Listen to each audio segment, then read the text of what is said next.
to head into City Council Live, and that is when you get gavel to gavel coverage of the Philadelphia City Council, one of the most prominent and largest or big city legislatures in the country.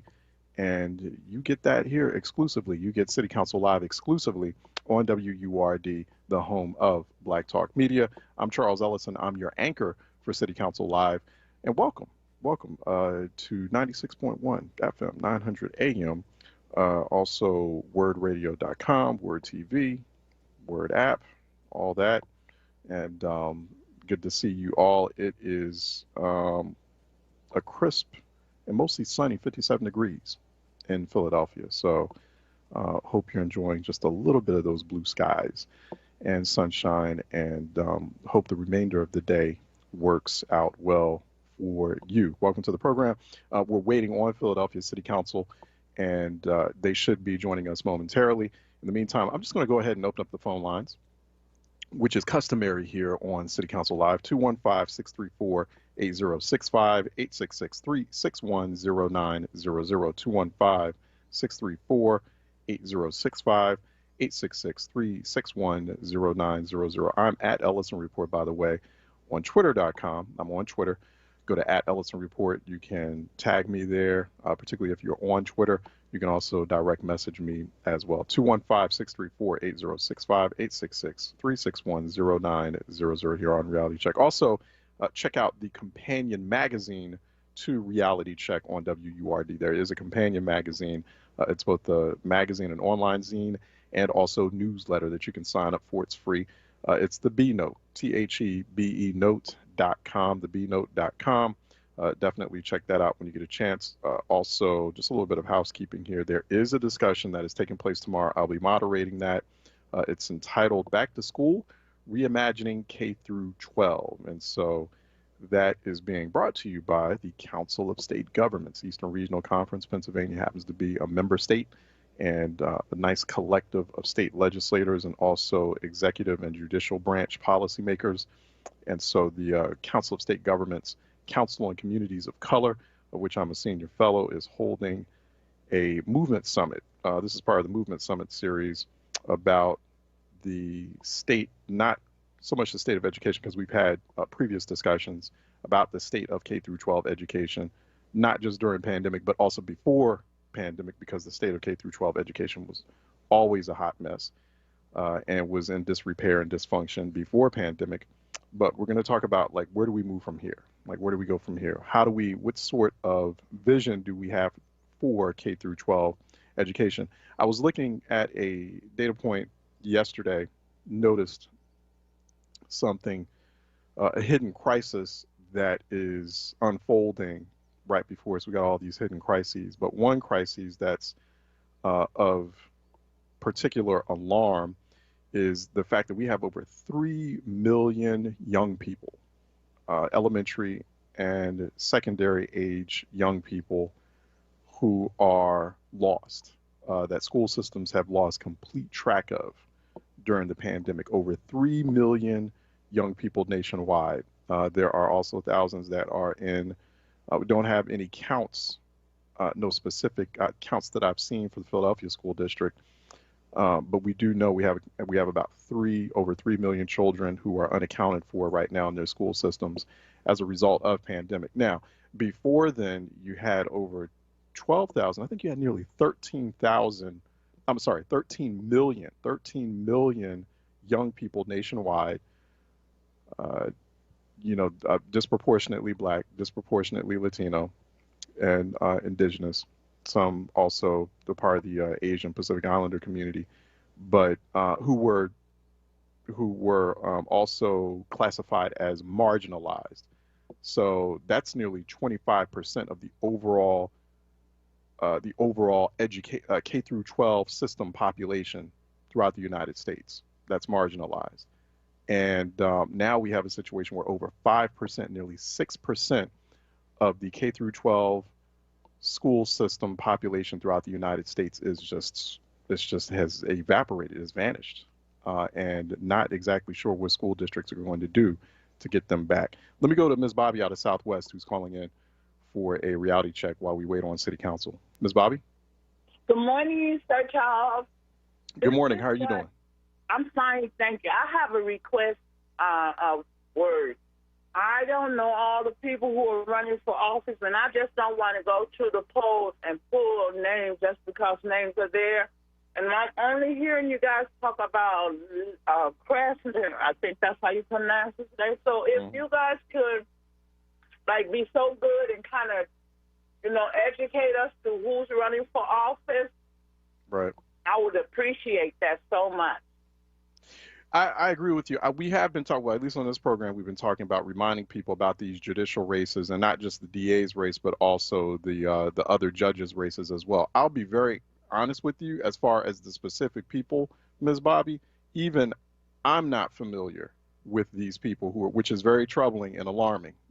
You know, so, and most media people, they're lying to you if they're telling you, oh yeah, I know the specific people who are running. No, we don't. Like, even folks in the media world, and those of us who are handicapping these races or watching, I mean, they are the most elusive and opaque of races that I've ever seen.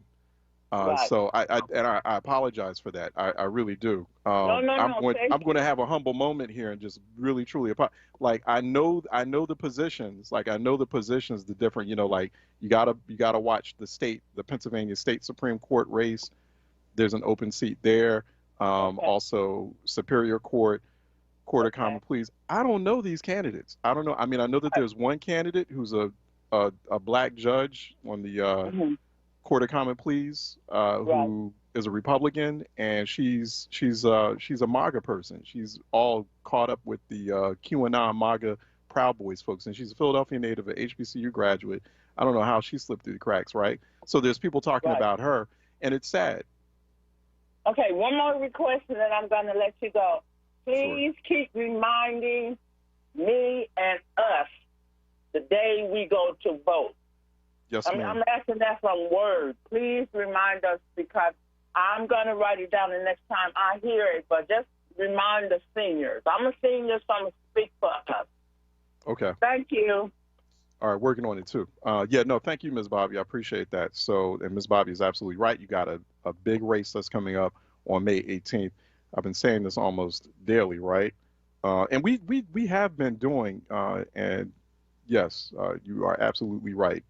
100 to Troy Wilmore. We've been doing quite a bit of like conversation. I know on this program, and I know on some other programs too, but we're going to ratchet that up. And yeah, the judicial races, in terms of the people who are, you know, the DA race, we know that's kind of like the biggest race, and it's a national bellwether race as well. Like, a lot of people from a lot of other places are watching the district attorney race between incumbent Larry Krasner and the challenger Carlos Vega. There is some interest in the Pennsylvania Supreme Court case, because look at what happened, what the Supreme Court did yesterday. And you heard that here first on Reality Check WURD. The Supreme Court of Pennsylvania had to end up selecting a chair for the Pennsylvania Redistricting Commission.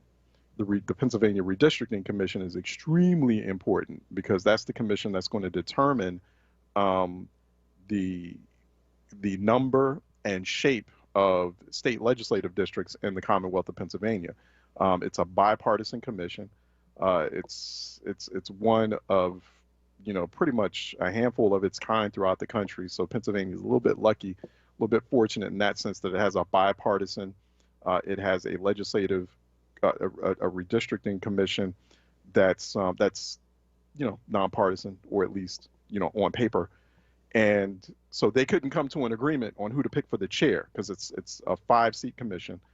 They already had 2 Democrats, 2 Republicans. They didn't have a chair, and so they had to lean on the Pennsylvania State Supreme Court, which is now dominated by Democrats, fortunately for Democrats, and so, you know, and fortunately for the rest of us.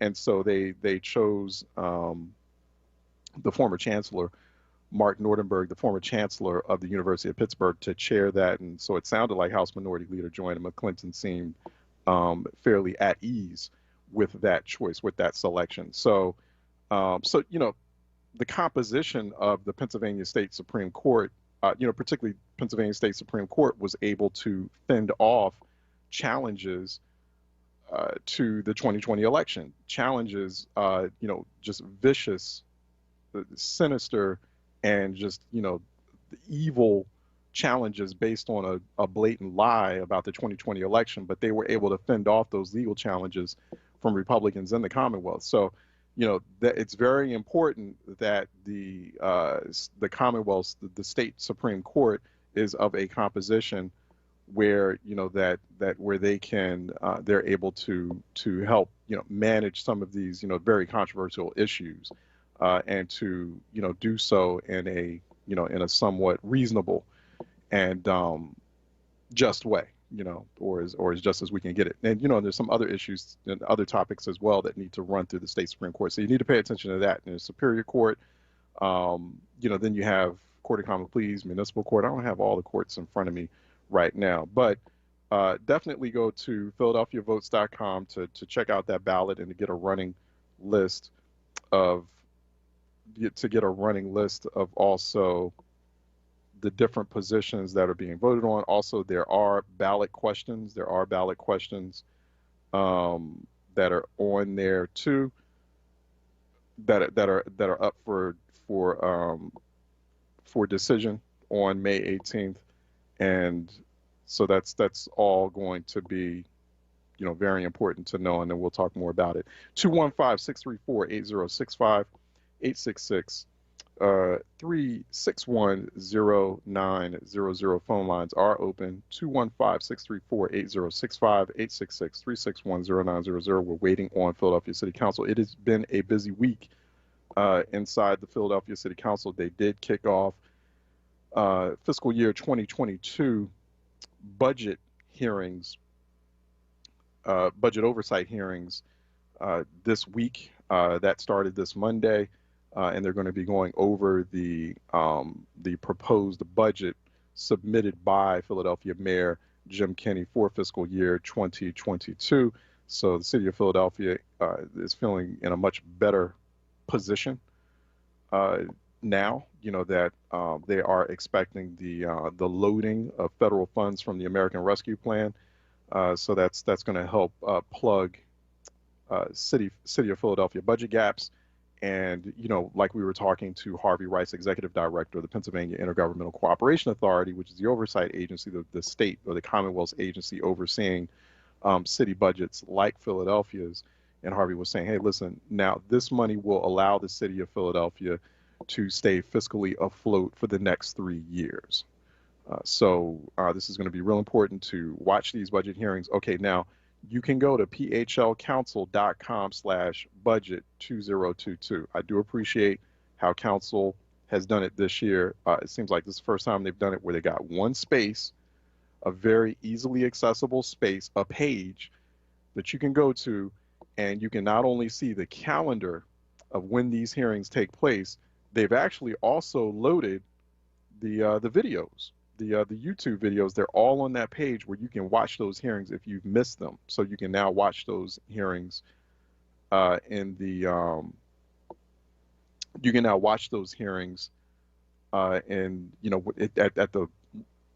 in the comfort of your own home and at your own leisure at phlcouncil.com. So write this down, phlcouncil.com/budget 2022. It's that easy now. So, and then you can also see the hearings that are coming up. There are hearings, obviously they're meeting, City Council expect to meet as the whole today. And so they're running behind, obviously. And, it's been a busy week. They've been just busy with budget hearings. So I guess we should expect them to be a bit late this morning, I guess. Right, Troy? So we'll just wait on them. The next hearing is on Monday, May 10th.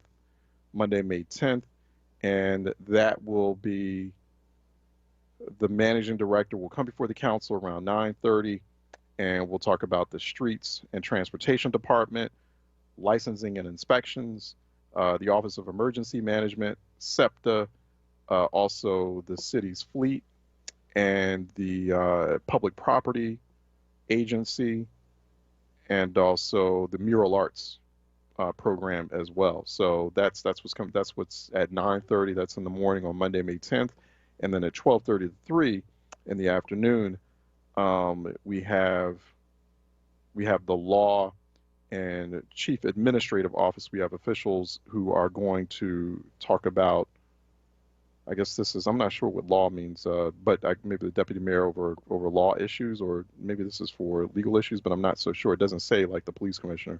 And also the law office and the chief administrative office will be testifying before city council to discuss the innovation and technology office at the city, the human resources department, the procurement, let me say that again, the procurement, because, contracting and procurement is a big deal. It's a big issue in the city of Philadelphia, particularly when so few of those funds end up in the hands of Black businesses and other marginalized businesses in the city. So the procurement department is providing testimony on their piece of the budget on Monday, May 10th, and also the Civil Service Commission. The School District of Philadelphia has their hearing. That's a very, very important hearing.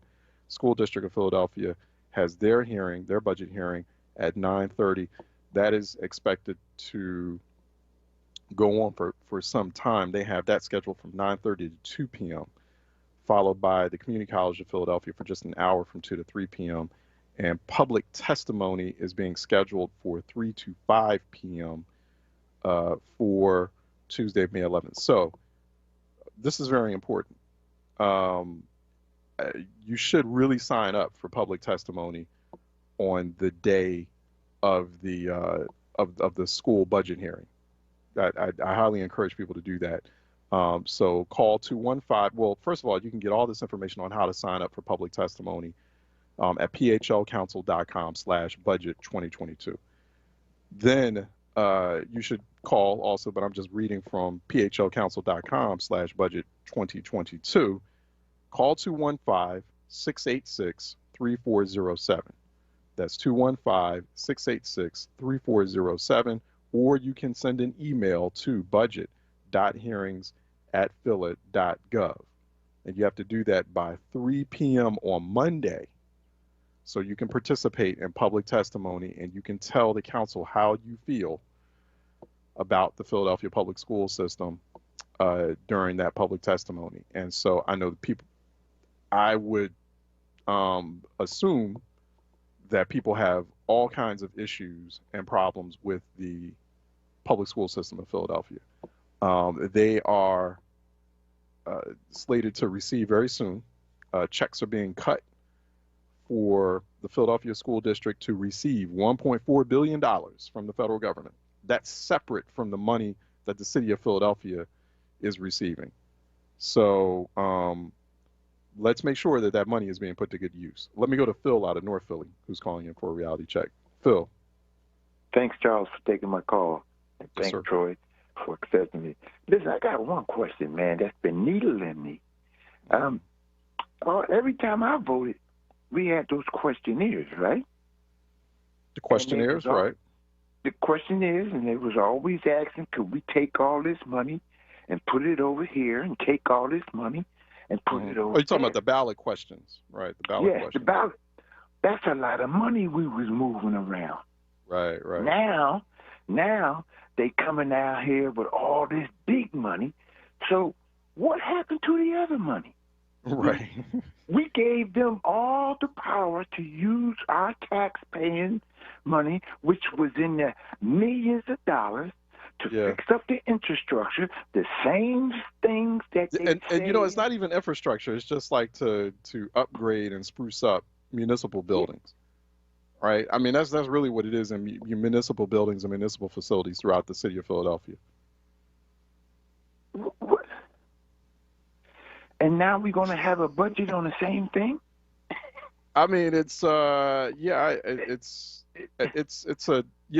mean, it's okay. I'm gonna go back and get some more. I'm gonna try to study some more and get more. Right. Try to look at you go to PhiladelphiaVotes.com and you can look at those ballot questions. Question number 1 is on the termination or extension of disaster emergency declarations. So that's question number 2. Question number 1. Question number 2 is disaster emergency declaration and management. So these are all about, can the, about the, the city and the state, being able to call disasters or okay, let's go to question number 1. Shall the Pennsylvania Constitution be amended to change existing law and increase the power of the General Assembly to unilaterally terminate or extend a disaster emergency declaration? You do not want the General Assembly legislature. I mean, that's just my opinion on this. You don't want, especially these fools, these Republicans in the state legislature, to have control over when to call an emergency. I mean, that's just, we elect the governor to do that. And that's, I mean, the governor has power to do that. But this is a Republican move, but they're trying to make it sound innocent. Ballot question number 2 is, shall the Pennsylvania Constitution be amended to change existing law so that a disaster emergency declaration will expire automatically after 21 days, regardless of the severity of the emergency, unless the General Assembly takes action? So read these very carefully and understand that, just my opinion here, you don't want the state legislature, particularly a Republican-dominated state legislature that thinks that a totally legitimate election was not, right, and who is engaged in taking away, is trying to take away your voting rights. You don't want them having any control over emergency declarations or emergency management. That's just my opinion on that, right? It was question number 3. Question number 3 is very important. Prohibition against denial or abridgment of equality of rights because of race or ethnicity. Shall the Pennsylvania Constitution be amended by adding a new section providing that equality of rights under the law shall not be denied or abridged because of an individual's race or ethnicity? That's pretty basic. I mean, why not, right? And question number 4 is making municipal fire and emergency medical services companies eligible for loans. Do you favor expanding the use of indebtedness authorized under the referendum for loans to volunteer fire companies? I don't know. So, sorry.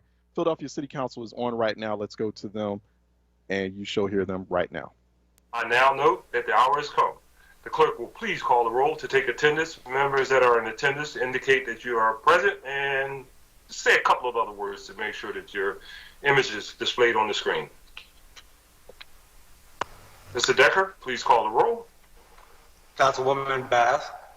Good morning, Council President, colleagues, and citizens of Philadelphia. Good morning, Councilwoman. Morning. Councilwoman Brooks. Good morning, Council President, colleagues, and Philadelphia. Good morning. Councilman Dom. Morning, Council President, colleagues, and City of Philadelphia. Good morning, Councilman. Councilwoman Gauthier. Good morning, Council President, colleagues in Philadelphia. Present. Good morning, Councilwoman. Councilwoman Gilmore Richardson. Good morning, Council President. Good morning, colleagues, and good morning to the city of sisterly love. Good morning, Councilman. Councilman Green. Good morning, Council President. Good morning, colleagues. Good morning, City of Philadelphia, and happy Teachers Appreciation Week. Good morning, Councilman. Councilwoman Gim. Good morning, Council President. Good morning, colleagues. I am present. Good morning, Councilwoman. Councilman Heenan. Good morning, Council President. Good morning, colleagues. Good morning, Councilman. Councilman Johnson. Good morning, Council President. Good morning, colleagues. Sending loves and prayers out to all the families who have lost loved ones to senseless gun violence. Good morning, Councilman. Good morning, President.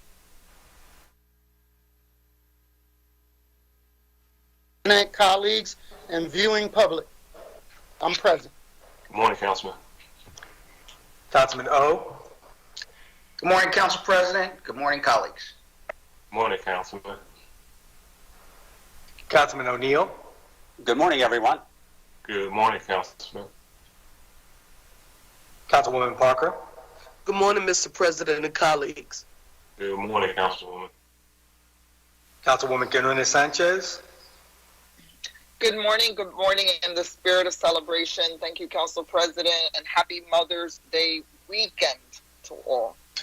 Good morning, Councilwoman. Councilman Squilla. Good morning, Council President, colleagues. Present. Good morning, Councilman. Councilman Thomas. Good morning, Council President. Good morning, colleagues. Good morning to the listening public. Good morning, Councilman. Council President Clark. And good morning to all. We've established a quorum, and we're now going to come to order. To give our invocation this morning, the chair recognizes Pastor Nicholas O'Rourke of the Living Water United Church of Christ. He is here today as the guest of Councilwoman Brooks. I would ask all members and guests to please bow your heads for the invocation. Pastor, please proceed. Let us pray. Good morning, Council President. Good morning, Council members. Good morning, Philadelphia. Good morning, God. For this amazing day, first, we give thanks. For the leaping green leaves, the spirit of day and trees, for the true blue dream of sky, for all that is natural and infinite, for all that is temporal and mortal. We delight that in all things, all places and spaces, your presence is resident, hiding in plain sight, if we but have eyes to recognize you, if we have but the willingness to pay attention. We recognize today the need to lift up in mindfulness and prayer our city and all who labor to keep it going and all who struggle to improve it. We pray for every worker that staffs the doors of the northeast entrance of City Hall, every secretary that crosses the T's and dots the I's of every important document that is passed, every custodian that polishes the floor of these hallowed halls and dispenses the waste that we leave behind. We pray for such persons as Modesto Cruz and the support team that make all of this happen, for Michael Decker and his support.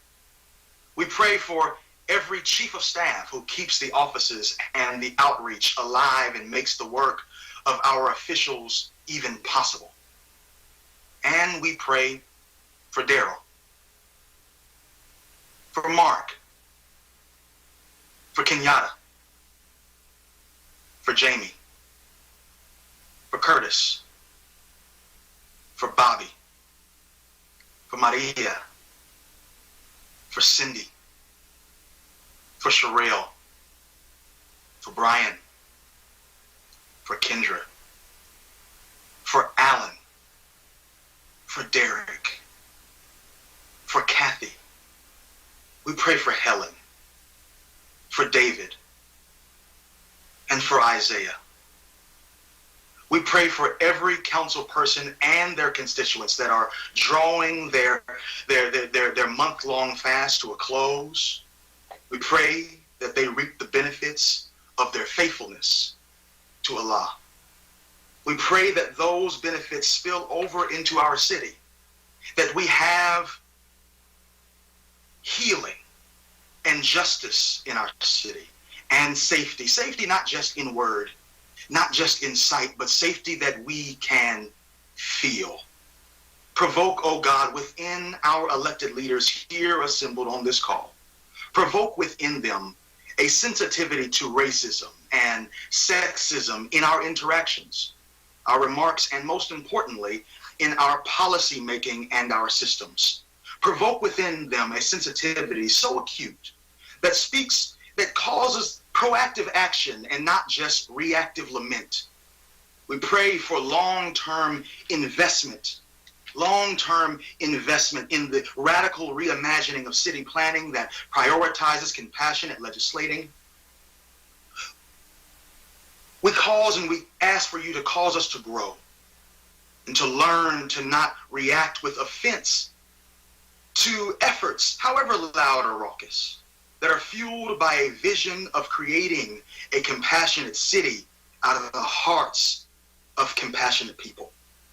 We pray that our leaders' hearts break for the things that break your heart, oh God. To learn not to be weary in well-doing, but to learn to walk and agree with you. And may each official here see in what they do, the work that they put forward, the very astonishing beauty of their souls. From every tradition we reach to you, for we understand you in our ways, but you understand us all because you hear us all. By many names we call you. Most of us just call you God. We say, Ashe, Amen, Amen, and Amen.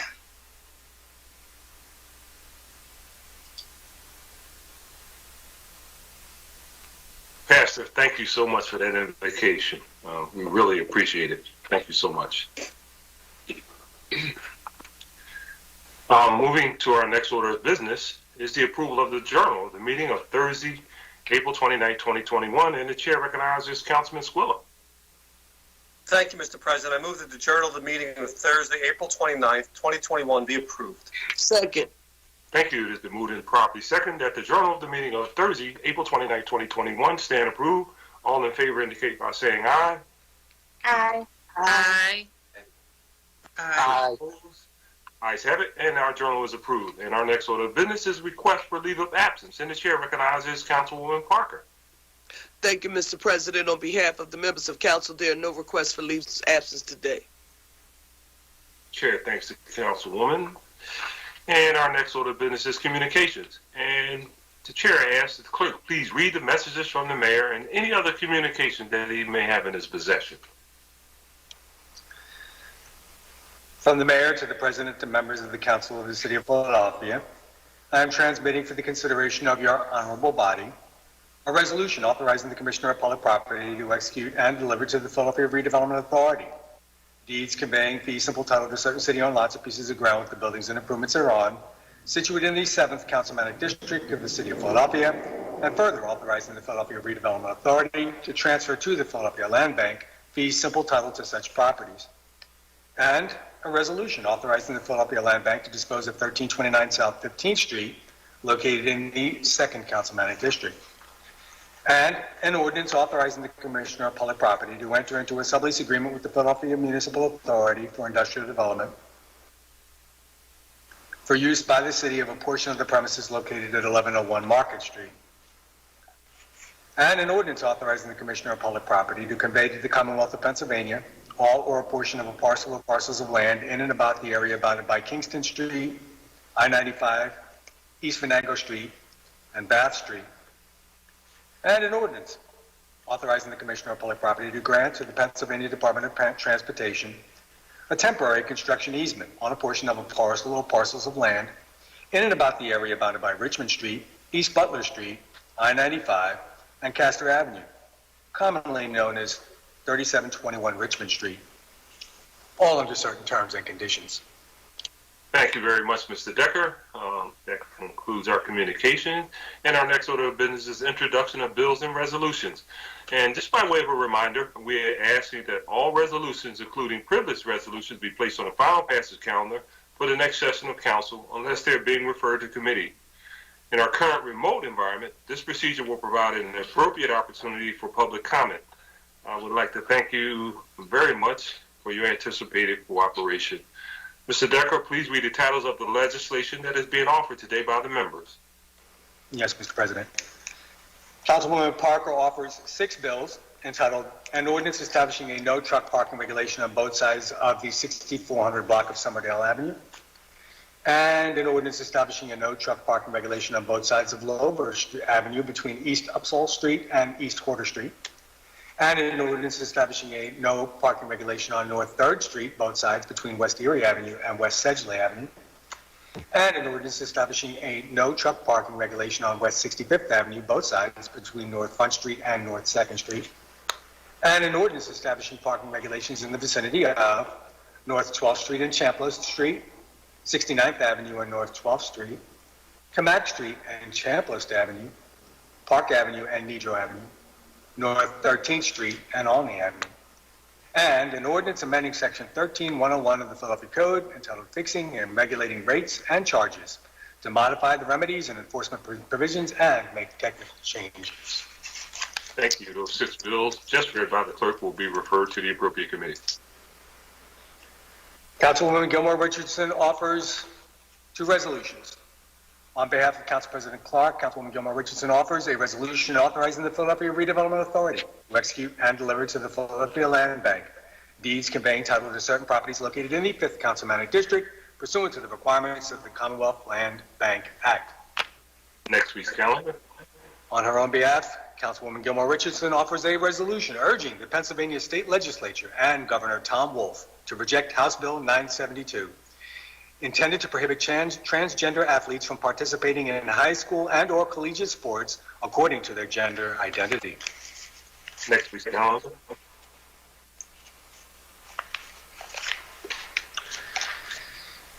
Councilman Heenan offers two bills entitled an ordinance authorizing the Commissioner of Public Property on behalf of the City of Philadelphia to convey to the Commonwealth of Pennsylvania all or a portion of a parcel or parcels of land in and about the area bounded by Kingston Street, I-95, East Venango Street, and Bath Street. For the committee. And an ordinance authorizing the Commissioner of Public Property on behalf of the City of Philadelphia to grant to the Pennsylvania Department of Transportation a temporary construction easement on a portion of the parcel or parcels of land in and about the area bounded by Richmond Street, East Butler Street, I-95, and Castor Avenue, commonly known as 3721 Richmond Street. For the committee. Councilman Jones offers one resolution entitled a resolution recognizing and honoring West Philadelphia and Winfield native Shaka Tony on being drafted to the Washington football team in the 2021 NFL Draft. Next week's calendar. Councilman Johnson offers two bills and three resolutions entitled an ordinance authorizing the revision of lines and grades on a portion of City Plan number 152 by striking from the City Plan 67th Street from Upland Street to its terminus northwestwardly therefrom. For the committee. And an ordinance amending Section 17107 of the Philadelphia Code entitled Contractors, Labor Management Relationships to create a new classification of covered airport service employees to receive prevailing wages, to extend prevailing wage requirements to third-party contracts with city-related agencies, lessees and sublessees of the city, recipients of city financial assistance, and purchasers of city property. For the committee. And a resolution authorizing the Philadelphia Land Bank to dispose of 1329 South 15th Street located in the 2nd Councilmanic District. Next week's calendar.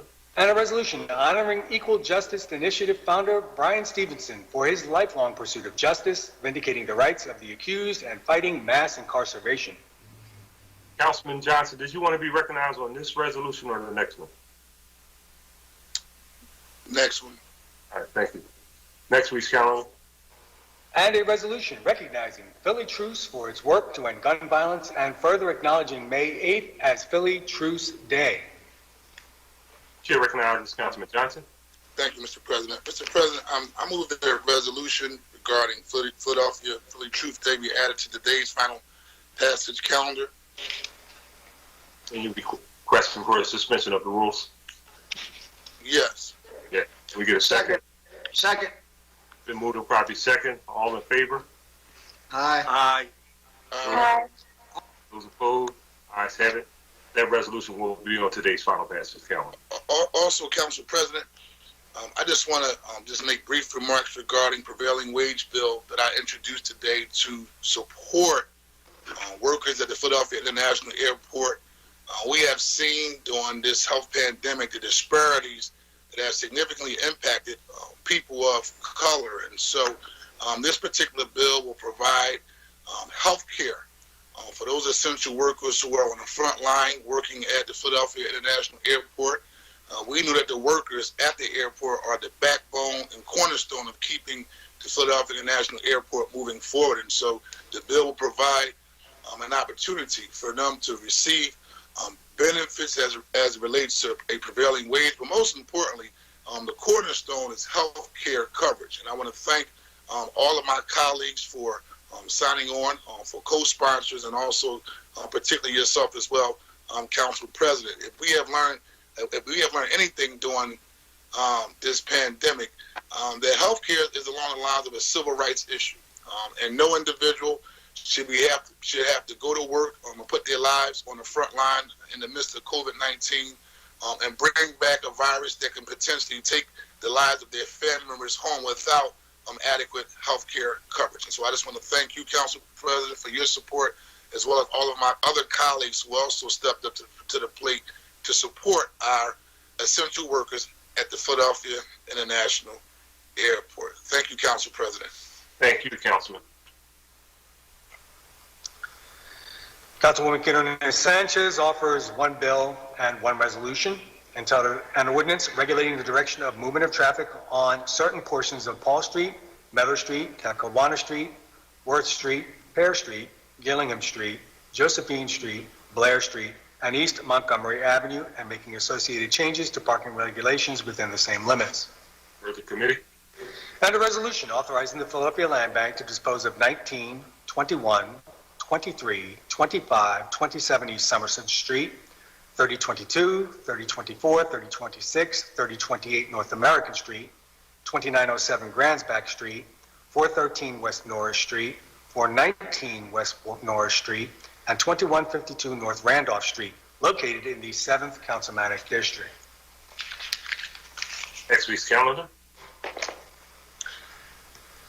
Councilman Dom offers one bill entitled an ordinance amending section 12-1133 of the Philadelphia Code entitled all-terrain vehicles to address off-road vehicle use in the city of Philadelphia.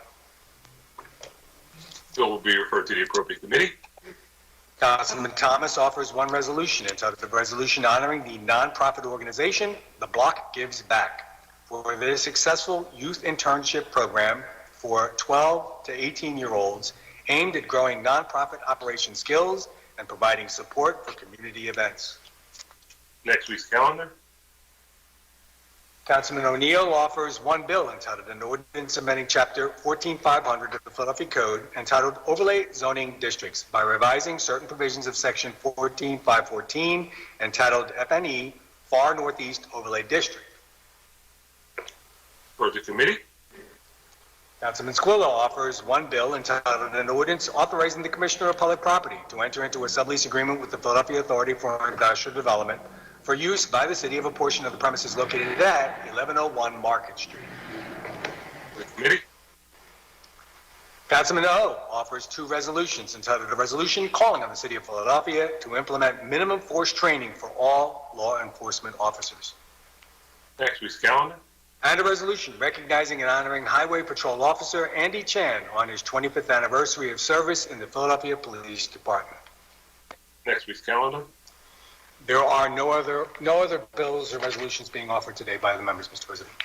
Thank you very much, Mr. Decker. And that concludes our introduction of bills and resolutions. And our next order of business is reports from committee. And the chair recognizes Councilman Green for a report from the Committee on Finance. Thank you, Mr. President. The Committee on Finance reports out one bill with a favorable recommendation. Thank you, Mr. Decker. Please read that report. To the President and members of the Council of the City of Philadelphia, the Committee on Finance, to which is referred Bill Number 210203, entitled an ordinance authorizing and approving the execution and delivery of one or more service agreements between the City of Philadelphia and the Philadelphia Redevelopment Authority and or one or more other city-related authorities relating to the financing of a neighborhood preservation initiative, which includes housing, commercial corridors, and neighborhood infrastructure programs, approving the issuance by each such authority of bonds, notes, or other evidences of indebtedness, including reimbursement obligations related to lines of letters of credit in one or more series to finance or refinance such initiative, and authorizing and approving the obligation of the City of Philadelphia to pay in full when due the service fee and other amounts payable under each such service agreement. Respectfully reports it has considered and amended the same and returns the attached bill to council with a favorable recommendation. Thank you, Mr. Decker. Chair again recognizes Councilman Green. Hey, Mr. President, I move that the rules of council be suspended so as to permit first reading this day of Bill Number 210203. Second. Thank you. It has been moved and properly second that the rules of council be suspended so as to permit first reading this day of Bills Number 210203. All in favor indicate by saying aye. Aye. Those opposed, ayes have it, and this bill will be placed on our first reading calendar today. The chair now recognizes Councilman Thomas for a report from the Committee on Streets and Services. Thank you, Mr. President. The Committee on Streets and Services reports out 7 bills with a favorable recommendation. Thank you, Mr. Decker. Please read the report. The Committee on Streets and Services, to which is referred bill number 210286, entitled, an ordinance establishing no truck parking and tollway zone regulations on Halsman Avenue, both sides, from Clark Street to Red Line Road.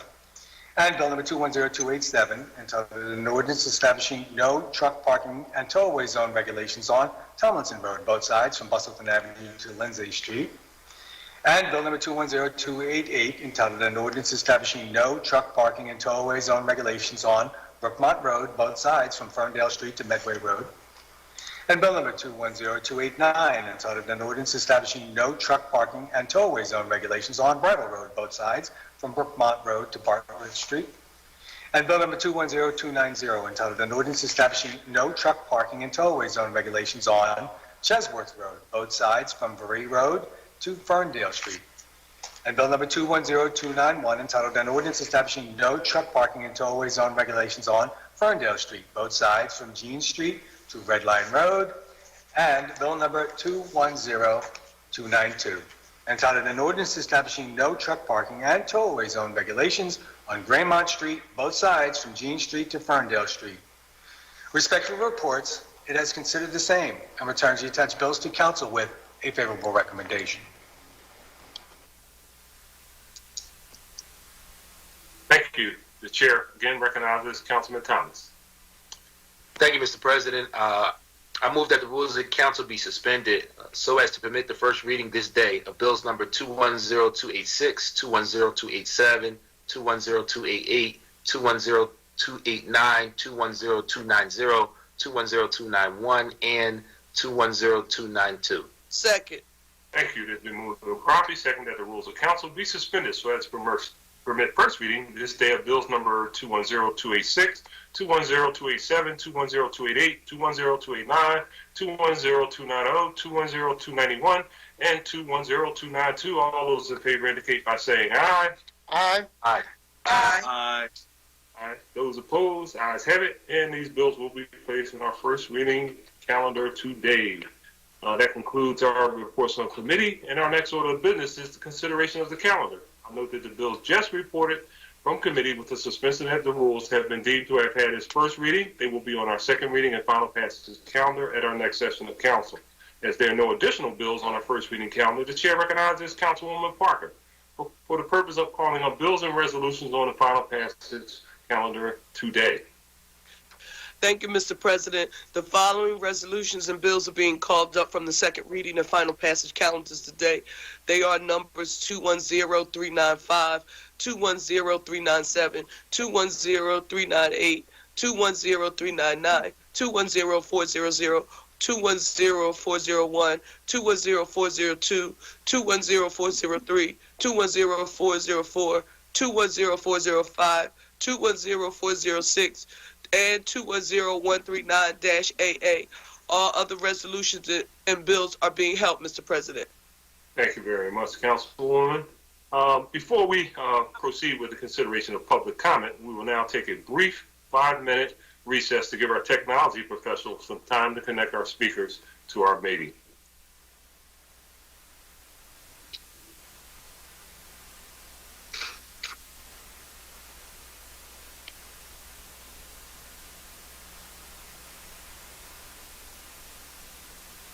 All right, you've been listening in to a live session of the whole of the Philadelphia City Council. Go to phlcouncil.com for more information. Also at PHL Council, we are waiting on the public comment period, so they're taking a brief break that could be anywhere from 5 to 10 minutes as they set up the platform. They get the technology ready for the public comment period. Let's see what's in the public comment period. But a rather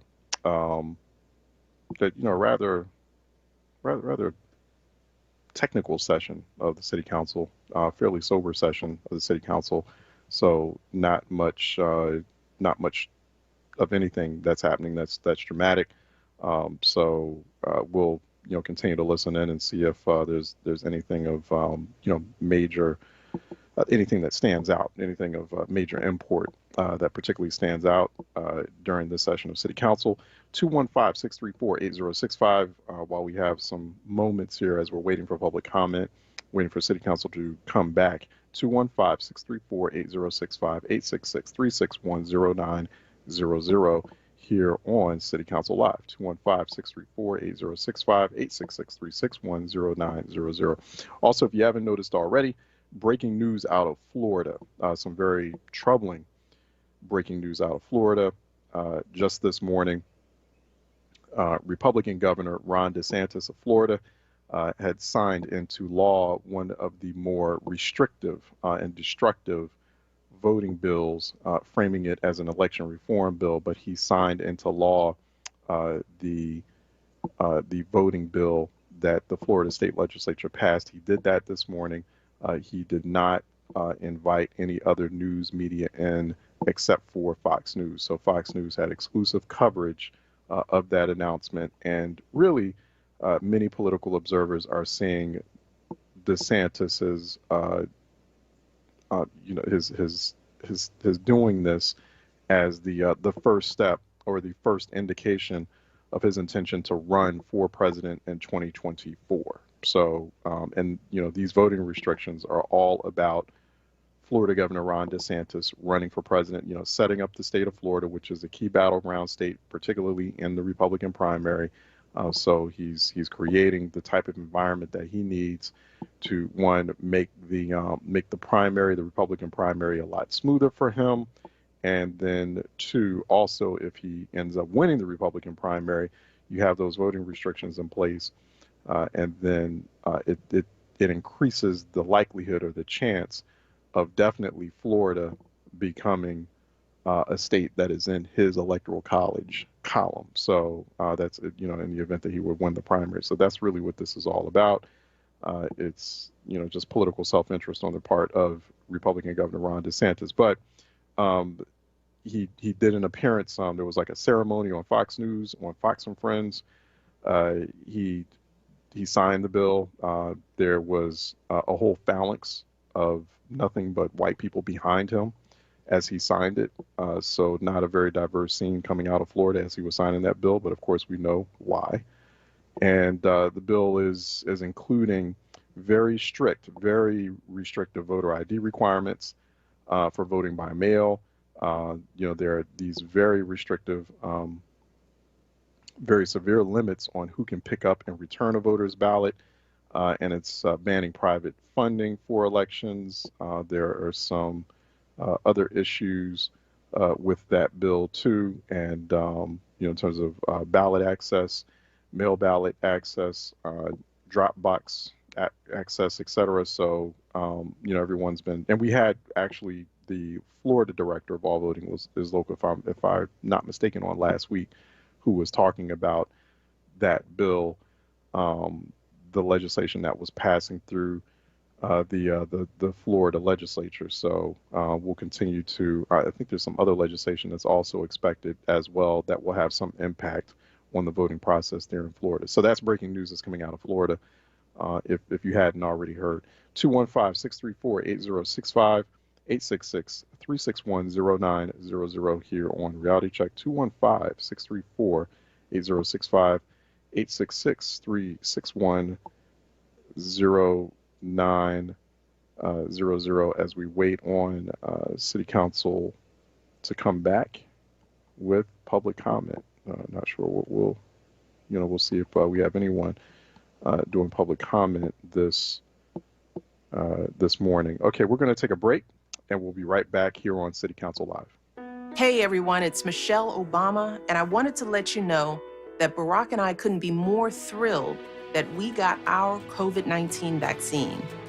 This is a deadly disease, and we know the vaccine will protect us from getting really sick. It's how we'll start getting back to seeing friends and family and doing all those things we love again. So I hope you'll join me, Barack, and millions of others around the country and get your vaccine as soon as it's available to you. It's safe, it's free, and it could save your life or the life of someone you love. To learn more, just go to cdc.gov/coronavirus. I know it's been a long, hard year, but we can beat back this pandemic. With your help, we can do this. Paid for by the U.S. Department of Health and Human Services. lifting every voice till earth and heaven ring. This is WURD Radio, 96.1 FM and 900 AM WURD Philadelphia. Black Talk Media. To speak, given the volume of individuals who have testified. But from time to time, based on that number, we may alter the time limit. Today, we have 3 minutes. In order to be fair to all those wishing to speak, though, I do intend to hold faithfully to the established time limit. And once invited to the meeting and you're asked to begin your testimony, a timer will be started. We will monitor your remaining time throughout your testimony. And when there are 30 seconds remaining to your time, we will remind you of this.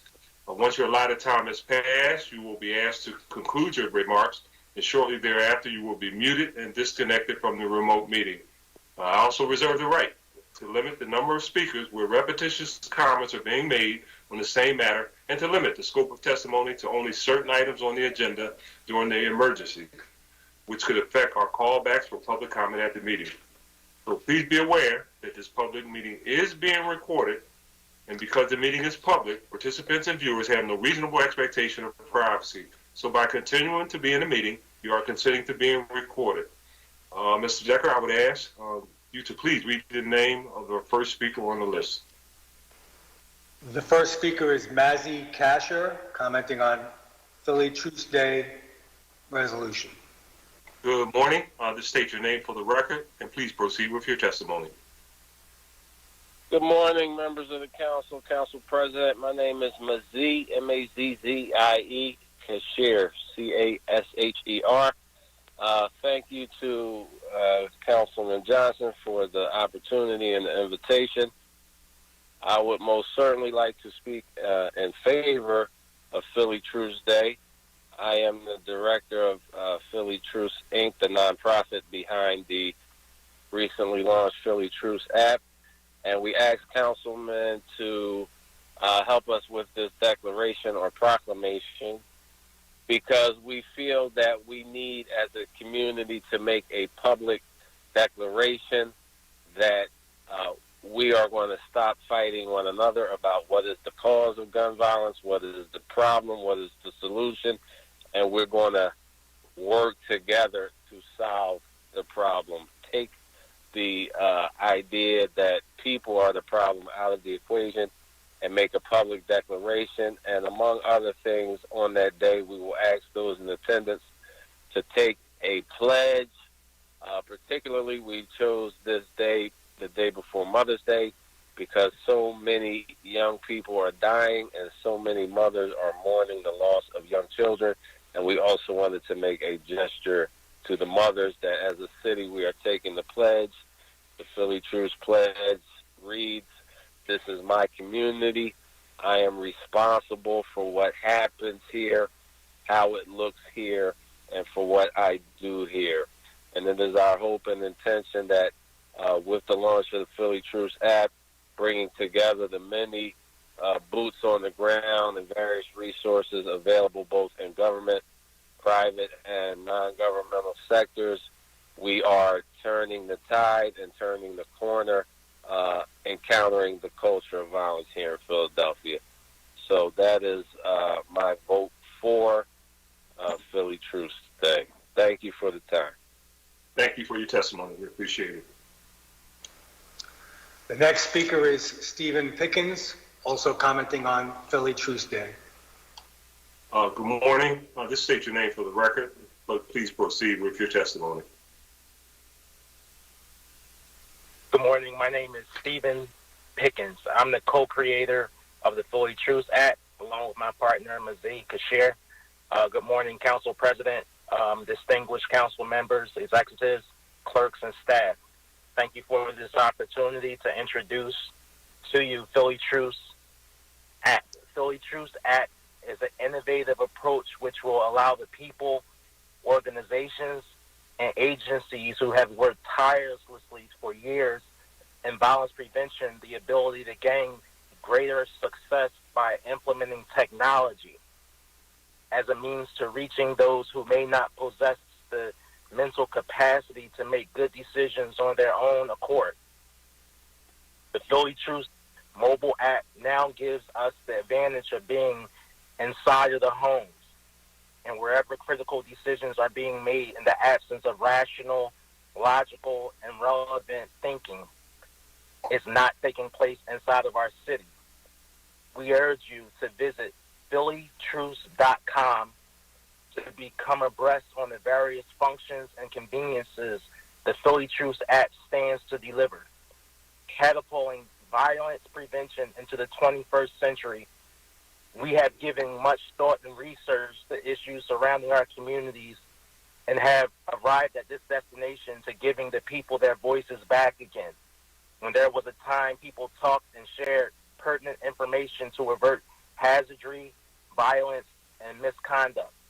So we are here today proudly to represent a movement, lifestyle, and change in culture that will blend the help in such a way each neighborhood can be touched at the same time by people, organizations, and agencies working in unison on the Philly Truths app. Thank you for your time. Thank you so much for your testimony. We appreciate it. You're welcome. The next speaker is Andrea Goldner, commenting on Philly Truths Day. Good morning. Yes, hi. My name is. Go ahead. I'm sorry. My name is Andrea Goldner, and I come to you as a trained Philly Truths mediator. I want to talk to you today about the gun violence in our city and how it is impacting our children. I'm here to speak to you not out of self-interest, but as for the voice of our children. As a child advocate professional for over 25 years, it is clear to me and anyone that children in our city are not learning how to navigate potential violence properly. The result is that there are too many shootings, too many deaths, too many children losing a parent, too many families losing brothers and sisters. Innocent children are literally getting caught in the crossfire. The result is both our children and the city of Philadelphia are being traumatized all by gun violence. We need to learn how to navigate conflict without resorting to deadly force.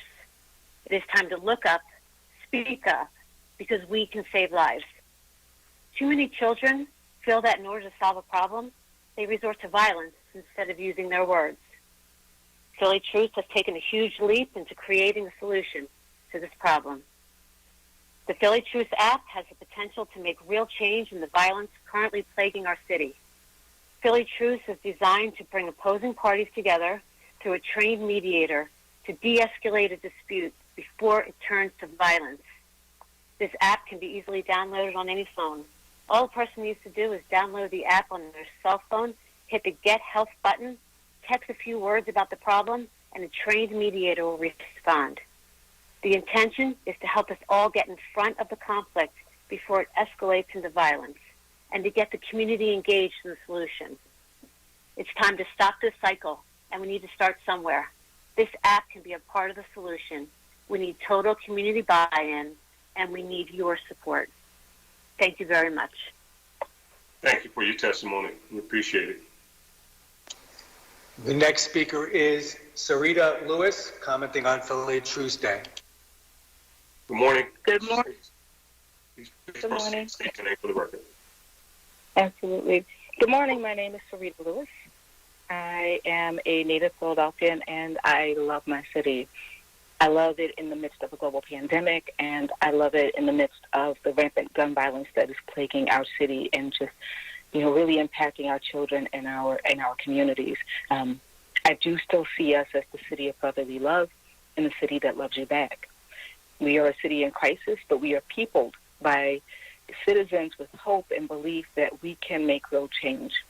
It is that belief that took Philly Truths from being an idea to a reality, and it is the belief of Philly Truths' creators and us and the citizens of Philadelphia that we could actually be able to create a space where we are a part of our own healing.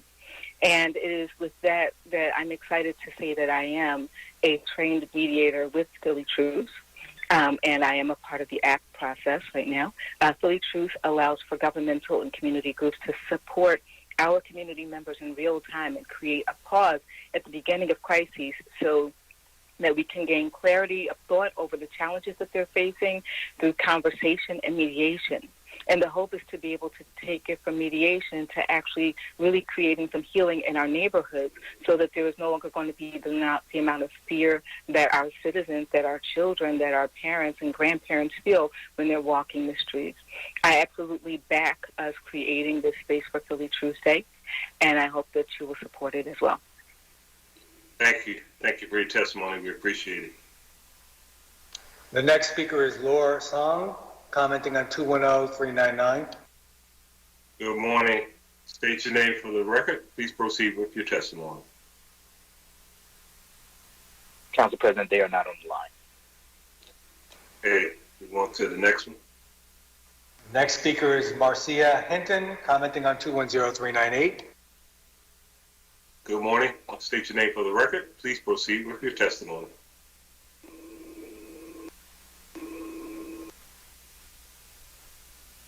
Ms. Hinton. I'm sorry, technology issues. My apologies. My name is Marcia Hinton. Greetings extended to the members of Philadelphia City Council. I am the Executive Director of the Alumni Association of the Philadelphia High School for Girls. It is our distinct pleasure to offer an endorsement of Resolution 210398, honoring Lisa Misi, the 20th principal of the Philadelphia High School for Girls. Mrs. Misi has embraced the Alumni Association as an active and valued partner in school activities. We bookend the school. From assisting with the first ever new student interviews that she instituted to partnering in creating a memorable commencement for those graduating seniors last year, the class of 2020, who were forced to forego many of the traditional graduation exercises because of the coronavirus. Principal Misi ensures her faculty and students' instructional environment is focused on continuous improvement. Every decision she makes is with the good of her students in the forefront. She models and promotes respect among her peers and students alike. Most importantly, Principal Misi shares her knowledge and expertise with her staff and colleagues. She does not ask of her faculty and staff anything more than she would do. Instead, she is a hands-on leader. She can be found leading the charge with her sleeves rolled up, shoulder to shoulder with her staff. She is creative, innovative, and inspires others to be the best version of themselves. It is with our distinct pleasure that we can offer no better candidate for your recognition, and we suggest wholeheartedly that you approve this resolution. Thank you. Thank you very much for your testimony. We appreciate it. There are no other speakers on the public comment list, Mr. President. Thank you, Mr. Decker.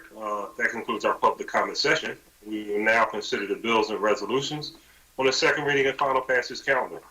Mr. Decker, would you please read the title of resolution number 210395? A resolution urging the United States House of Representatives to pass House Resolution 2553, also known as the Real Estate Valuation Fairness and Improvement Act of 2021. Chair recognizes Councilwoman Parker for a motion. Thank you, Mr. President. I move for the adoption of the resolution. Can we get a second? Second. Second. It's been moved and properly second. All in favor? Indicate by saying Aye. Aye. Aye. aye. Those opposed? Ayes have it, and that resolution is adopted. Mr. Decker, please read the title of resolution number 210397. A resolution authorizing the Commissioner of Public Property to execute and deliver to the Philadelphia Redevelopment Authority deeds conveying fee simple title to certain city-owned lots and pieces of ground with the buildings and improvements thereon, situated in the 5th Councilmanic District. Chair recognizes Councilwoman Gilmore Richardson for a motion. Thank you, Council President. On your behalf, I move the adoption of the resolution. Second. Thank you. It's been moved and properly second that the resolution be adopted. All in favor indicate by saying aye. Aye. Ayes have it, and the resolution is adopted. Mr. Decker, please read the title of resolution number 210398. A resolution honoring and congratulating the Philadelphia High School for Girls principal, Lisa Mezzi, on winning a 2021 Lindback Award for Distinguished Principals. Chair, again, recognize Councilwoman Gilmore Richardson for a motion. Thank you, Mr. President. On behalf of all the girls of the Philadelphia High School for Girls, I move the adoption of the resolution. Wink it, Key, stay wink it. Second. It's been moved and probably second that the resolution be adopted. All in favor indicate by saying aye. Aye. Aye. Aye. Those opposed, ayes have it. And the resolution is adopted. Mr. Decker, please read the title of resolution number 210399. A resolution recognizing May 2021 as National Bike Month in the city of Philadelphia. Here again, recognize this Councilwoman Gilmore. Thank you, Mr. President. First, I just wanted to thank my colleague, Councilmember Jones, for getting me back on a bike after a long time for our tour in the 4th Councilmatic District. And with that, I move the adoption of the resolution. Second. Moving properly second that the resolution should be adopted. All in favor indicate by saying aye. Aye. Aye. Opposed? Ayes have it. And the resolution is adopted. Mr. Decker, please read the title of resolution number 210400. A resolution honoring Coach Billy Boyds for an impactful life and coaching career of more than 35 years, mentoring hundreds of student athletes all across Philadelphia as owner and coach for Positive Image Youth Organization. Chair recognizes Councilman Thomas for a motion. Thank you, Council President. I move for the adoption of the resolution. Second. Thank you. It's been moved and properly second that the resolution be adopted. All in favor indicate by saying aye. Aye. Aye. Aye. Those opposed, ayes have it, and that resolution is adopted. Mr. Decker, please read the title of resolution number 210401. A resolution honoring Coach Paul Gripper for a life lived as an outstanding coach and mentor as a pillar of Philadelphia's basketball community. Chair again recognizes Councilman Thomas for a motion. Thank you, Council President. I move for the adoption of the resolution. Second. We're moving properly second. All in favor indicate by saying aye. Aye. Aye. Those opposed, ayes have it, and that resolution is adopted. Mr. Decker, please read the title of resolution number 210402. A resolution authorizing the Philadelphia Redevelopment Authority to execute and deliver to the Philadelphia Land Bank deeds conveying title to certain properties located in the 1st Councilmatic District. Chair recognizes Councilman Squilla for a motion.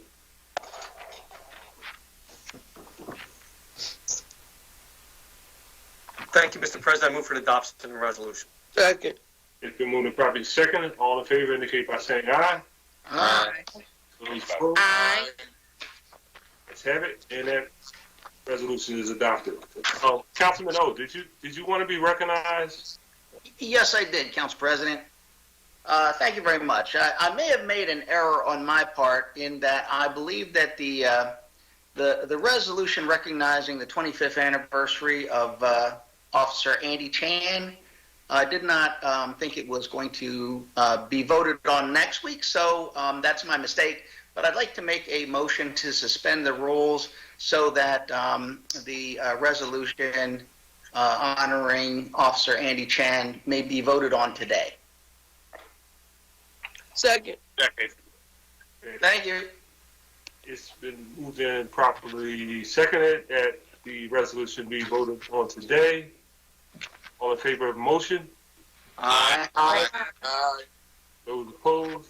Ayes have it, and that resolution. Thank you, Council President. Thank you, everybody. I apologize. I made a mistake on that, but I thank you for your indulgence and support. Thank you. We are all human, sir. Thank you, Councilman. Okay. We're at Mr. Decker. I think we're at 210403. A resolution authorizing the Philadelphia Land Bank to dispose of 2013 East Hazard Street located in the 1st Council. Thank you. Chair recognizes Councilman Squilla. Thank you, Mr. President. I move for adoption of the resolution. Second. It's been moved and properly second. All in favor indicate by saying aye. Aye. Aye. Aye. Those opposed? Ayes have it, and that resolution is adopted. Mr. Decker, please read the title of 210404. A resolution authorizing the Philadelphia Redevelopment Authority to execute and deliver to the Philadelphia Land Bank deeds conveying title to certain properties located in the 8th Councilmanic District. Chair recognizes Councilwoman Bass. Thank you, Mr. President. I move for the adoption of the resolution. Second. Second. Thank you. It's been moved and second that the resolution be adopted. All in favor indicate by saying aye. Aye. Aye. Aye. Those opposed? Ayes have it. And that resolution is adopted. Mr. Decker, please read the title of resolution number 410405. A resolution proclaiming May 2021 as Asian American and Pacific Islander Heritage Month in Philadelphia to pay tribute to the rich history and significant contributions made by generations of Asian Americans and Pacific Islanders to our country, state, and city. Chair recognizes Councilman O for a motion on the resolution. Thank you very much, Council President. I move for the adoption of the resolution. Second. Second. It's been moved and probably second that the resolution be adopted. All in favor indicate by saying aye. Aye. Aye. Opposed? Ayes have it, and that resolution is adopted. Mr. Decker, please read the title of 210406. A resolution recognizing and honoring Eileen Duffy Byrne as the 2021 Pennsylvania School Nurse of the Year by the National Association of School Nurses, and for a quarter century of serving and relentlessly advocating on behalf of student health and education justice for Philadelphia's children. Chair recognizes Councilwoman Ginn for a motion. Yes, Council President, I move for the adoption of the resolution. Second. It's been moved and probably second that the resolution be adopted. All in favor indicate by saying aye. Aye. Aye. Aye. Ayes have it, and that resolution is adopted. Clerk will please read the title of Bill number 210139, double A. An ordinance amending Chapter 19500 of the Philadelphia Code entitled Taxes and Rents General by adding required conditions and information for reporting adjustments to taxable income. This bill having been read on 2 different days, the question now is, shall the bill pass finally? Mr. Decker, call the roll. Councilwoman Bass. Aye. Councilman Brooks. Aye. Councilman Dom. Aye. Councilwoman Gauthier. Aye. Councilwoman Gilmore Richardson. Aye. Councilman Green. Aye. Councilwoman Gim. Aye. Councilman Heenan. Aye. Councilman Johnson. Aye. Councilman Jones. Aye. Councilman O. Aye. Councilman O'Neill. Aye. Councilwoman Parker. Aye. Councilwoman Guillermo Sanchez. Aye. Councilman Squilla. Aye. Councilman Thomas. Aye. Council President Clark. Aye, the ayes are 17, the nays are 0. The majority of all members present voting in affirmative that the bill passes. Mr. Decker, you have some additional resolutions for today? A resolution recognizing Philly Truce for its work to end gun violence and further acknowledging May 8th as Philly Truce Day, introduced by Councilman Johnson. Chair recognizes Councilman Johnson. Hey, thank you, Council President. I want to also acknowledge Councilwoman Cindy Bass and also Councilman Kendra Brooks for working with the Philly Truce app organizers. And I just believe that in the midst of the gun violence that we're seeing, we got to go back to the basics and engage in community organizing. And this is an app that focuses on grassroots organizing as a way for us to address this issue of senseless gun violence. And I also want to thank the co-sponsor who signed on to be supportive of their efforts. Council President, I make a motion to adopt the resolution. Second. Thank you. It's been moved and probably second. The resolution be adopted. All in favor indicate by saying aye. Aye. Those opposed, ayes have it, and that resolution is adopted. A resolution recognizing and honoring Highway Patrol Officer Andy Chan on his 25th anniversary of service in the Philadelphia Police Department, introduced by Councilman O. Chair recognizes Councilman O. Thank you, Council President. I move for adoption of the resolution. Second. It's been moved and probably second. All in favor indicate by saying aye. Aye. Aye. Aye. Ayes have it, and that resolution is adopted. There are no other resolutions on the final passage calendar, Mr. President. Thank you very much, Mr. Decker. That concludes our calendar for today. We will now move to our speeches. Just would like to say, prior to recognizing the members, note for the record at this time that we will use the chat feature available in Microsoft Teams to allow members to signify that they wish to be recognized. In order to comply with the Sunshine Act, the chat feature must only be used for this particular purpose. So with that said, are there any speeches on behalf of the minority? I don't see any. Chair recognizes Councilman O. Thank you very much, Council President. I just wanted to let people know that tomorrow, the Council Committee on Global Opportunities and the Creative Innovative Economy will be holding a hearing on reopening and funding the creative arts economy here in Philadelphia. It is a robust hearing, and I promise to move through it quickly because we have 8 panels. But as you noted, Council President, we will start with 2 panels of technology that will go through what is available to remove COVID, to fight COVID, and to come up with screenings that identify who does or doesn't have COVID as part of how we can open up our city in full capacity. So I invite everybody to watch. We have some great people, including Grammy-nominated folks and folks from all 4 of our committees, including the committee put together by Council members Thomas and Gilmore Richardson. So it promises it to be a very informative hearing. Thank you very much. Thank you. Thank you, Councilman. Look forward to that information. Speech on behalf of the majority. Chair recognizes Councilman Dunn. Thank you, Council President.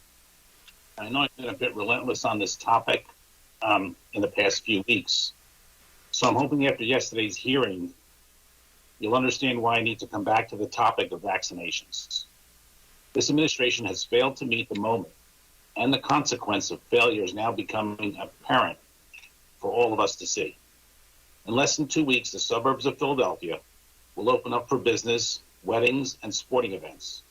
Their bars and restaurants will be fully opened. In short, life will be returning to a new normal in counties all around us, from Bucks to Chester, Montgomery to Delaware, Allegheny to Erie, Jersey Shore to the Poconos. The pandemic way of life will be fast disappearing in the rearview mirror, except for mask wearing. But not for us. When the governor announced his plan to reopen, this administration said, we'll talk later. So where does that leave us? Businesses limited to 2 employees per 1,000 square feet, restaurants limited to 50% capacity, weddings will be capped at 75 guests, and our stadiums will be at less than 50% occupancy. And why is this happening? Yesterday, we all had a chance to ask Health Commissioner Farley where we stood on vaccine distribution.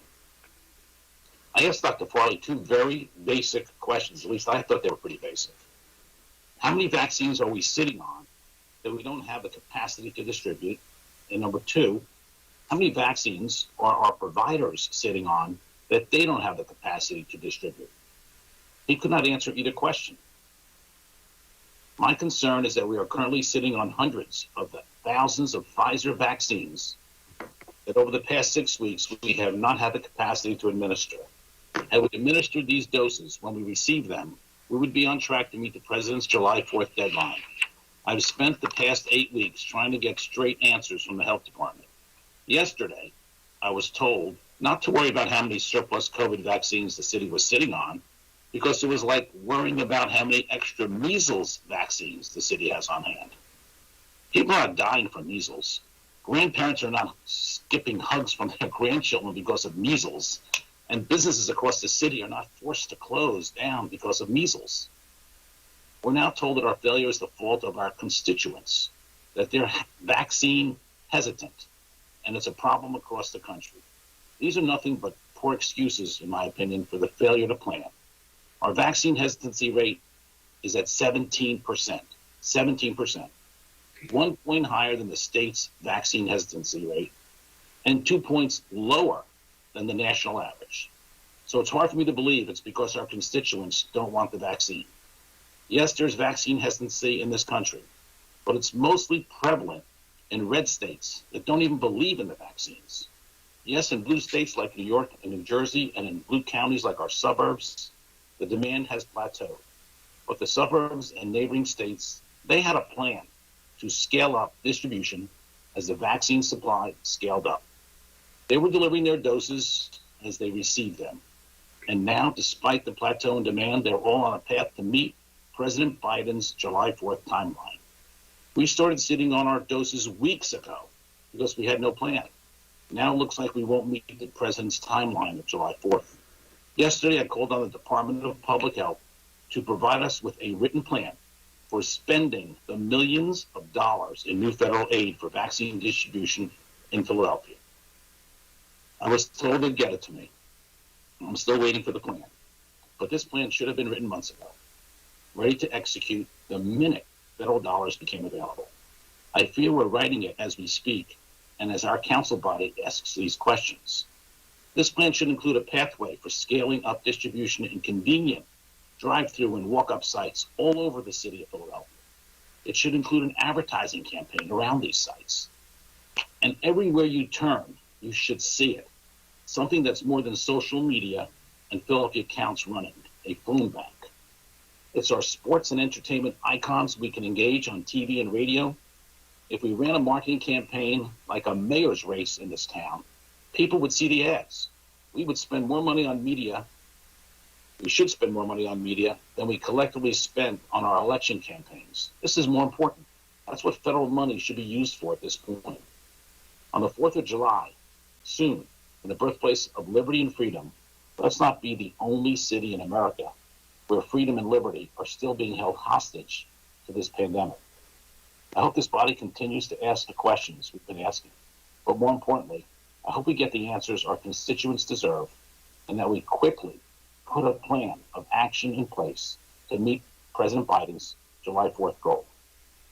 On a separate note, I just want to wish all my colleagues who are moms happy Mother's Day. And all the moms out there, and all those who lost their mom this past year, like myself. And just remember the good memories of your mom and how great your mom helped you. And moms are the best. So thank you, Council President. Thank you, Council. Thank you so much.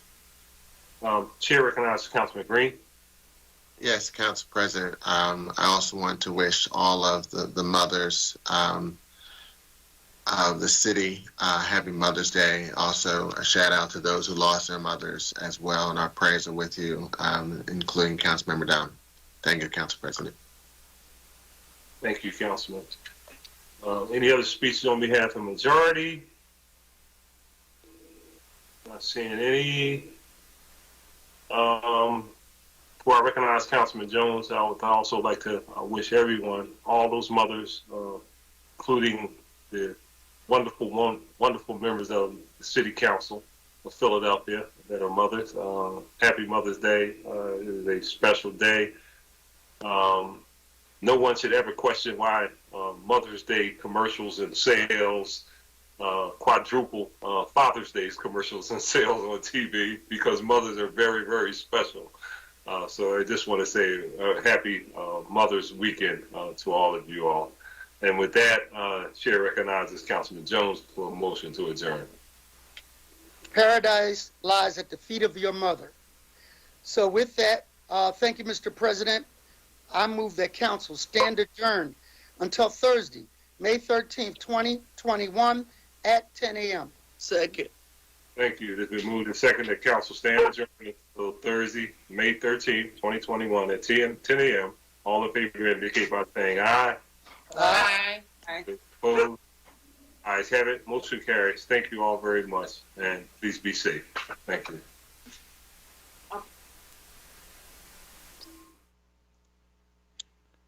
All right, you were just listening to the Philadelphia City Council. They were live just now. We were listening in on the session of the whole, particularly in the wake of a very busy week of budget hearings on the fiscal year 2022 budget. We're going to take a a quick break here on City Council Live Transition and Reality Check, and open phone lines at 215-634-8065, 866-361-0900. So phone lines are wide open. Phone lines are wide open between now and the end of Reality Check before we hit the 1 o'clock hour. So we're going to take a break, and then we'll come back with your phone calls. Philadelphia, it's State Representative Joanna McClinton. The stakes in this year's district attorney's race couldn't be higher. For decades, the DA's office devastated black communities through brutal punishment while never holding police accountable. DA Larry Krasner has changed that in just 3 short years, while his opponent spent 35 years relentlessly pushing the policies that destroyed our communities. We cannot let him take us back. We have everything to lose. We must keep moving forward. Vote now, vote early, vote Krasner for DA on May the 18th. Paid for by Krasner for DA. Recovery starts with a call. Pennsylvania's Substance Use Disorder Hotline is staffed by real people who are trained to help. They're here 24 hours a day, 7 days a week. They'll get you or your loved one into treatment regardless of your access to insurance. If you or someone you know is suffering from addiction, call 1-800-662-HELP. Recovery starts with a call. Paid for with Pennsylvania taxpayer dollars. The Sweet Treat Hut is the highest rated juice bar in Philly, located on the corner of 50th and Thompson Streets, providing delicious, healthy vegan food, juices, and smoothies. Treat yourself to a cup of happiness. Call 215-877-1471. Tune in Saturday at 3 p.m. for Let's Talk Safety with Fire Commissioner Adam Teal. Learn about fire prevention and emergency preparedness, and join the conversation. WURD family. The Go to Know campaign for colon cancer is up and running. Go to wordradio.com and click on the Go to Know banner for your free at-home screening test. It's that simple. Click Go to Know and get your test today. Reality Check with Charles Ellison right now on WURD Radio and wordradio.com. Okay, welcome back. Phone lines are open at 215-634-8065, 866-361-0900. A rather short session of the Philadelphia City Council, and just a bit over an hour, in fact, and lots of focus on, once again, Philadelphia City Council putting lots of time, lots of energy, lots of muscle into honorific resolutions. I just heard lots of honorific resolutions that are completely pointless, have no teeth, have no resources or money attached to them, are not tackling very real issues and struggles that Philadelphia is going through right now. So that, to me, is still a consistent problem with the council, with the city's legislature, and it's a signal of, it really is a signal, a sign of government malfeasance, in my mind, in my opinion on that. It really has, a legislature has to do better and really set the tone and really show its constituents, the residents of a city like Philadelphia, a city as distressed as Philly, and not only because of pandemic. We've had issues that have been festering in Philadelphia for generations, for centuries, and people are about tired, and people want to see real action or real passion and energy. At least, some show of force on these problems. And they're not getting that from their legislature each week, particularly when there's so much time being spent on introducing and passing these honorific resolutions. So that's something that should be fixed. And a number of longtime observers of Philadelphia politics, a number of longtime and seasoned observers of even national politics. I mean, this is Philadelphia City Council does stand out as having a real big problem with this, but this happens in other legislatures too. And other legislatures have been, and there was a move at one point even to, take care of that problem in Congress, like where members of Congress, particularly in the House, spend so much time introducing bills to name post offices, to do things of that sort. It's like it's a real, people, you have constituents, you have citizens all around the country who'd be watching C-SPAN all day, and all they're watching are their members of Congress,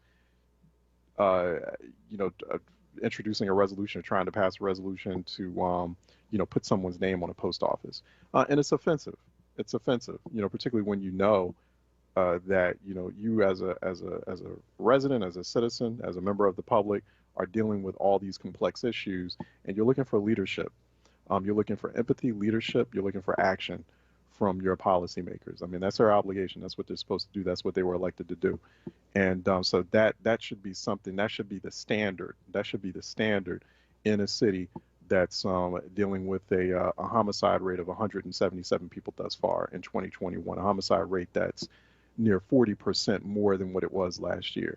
Already nearly 700 people have been shot non-fatally in the city of Philadelphia in just 2021 alone, in a city where the poverty rate is probably much higher than the 30% where it was, that we knew it where it was, at least officially, before a pandemic hit, in a place where a city where the black unemployment rate is basically is more than double the national rate, the national unemployment rate, where the black male unemployment rate is much higher.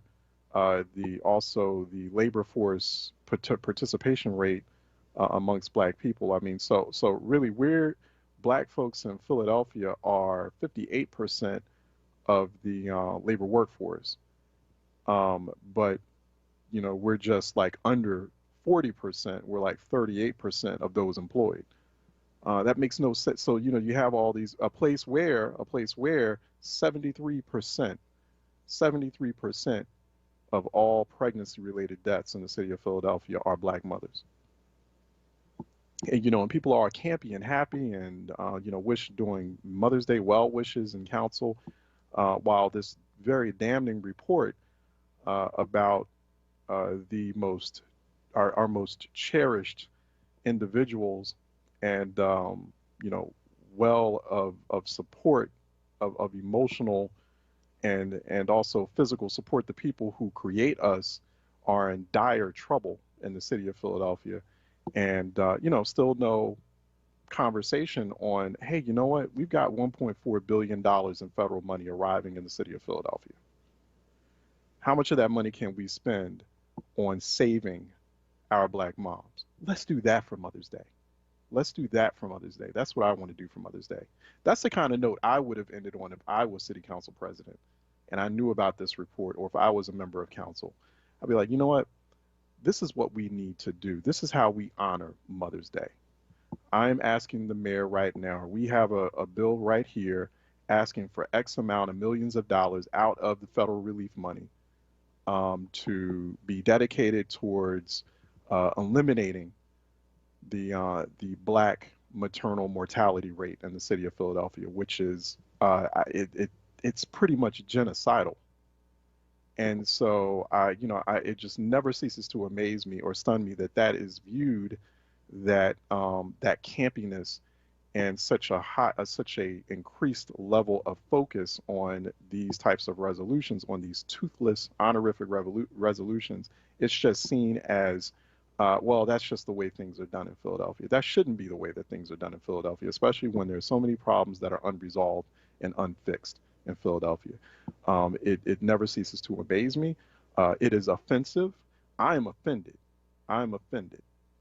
I am offended as a Philadelphian, and frankly, as a human being, when I see that lack of just good empathetic governance in a city like this, in a city that I grew up in, and I just would like to see more. And I don't think it's unfair of me and others out there. I don't think it's too much to ask for more. It's not too much to ask, and it's saddening. It's saddening. It makes me angry. It really does, particularly as we're on the eve of Mother's Day. I don't want your Mother's Day thoughts and prayers. I want your Mother's Day. I want your action on mothers in this city, on black mothers in this city. Black mothers are under attack. I have no indication that any members of city council or the mayor have talked to the city's medical community. We have some of the most prominent world-class medical institutions in Philadelphia.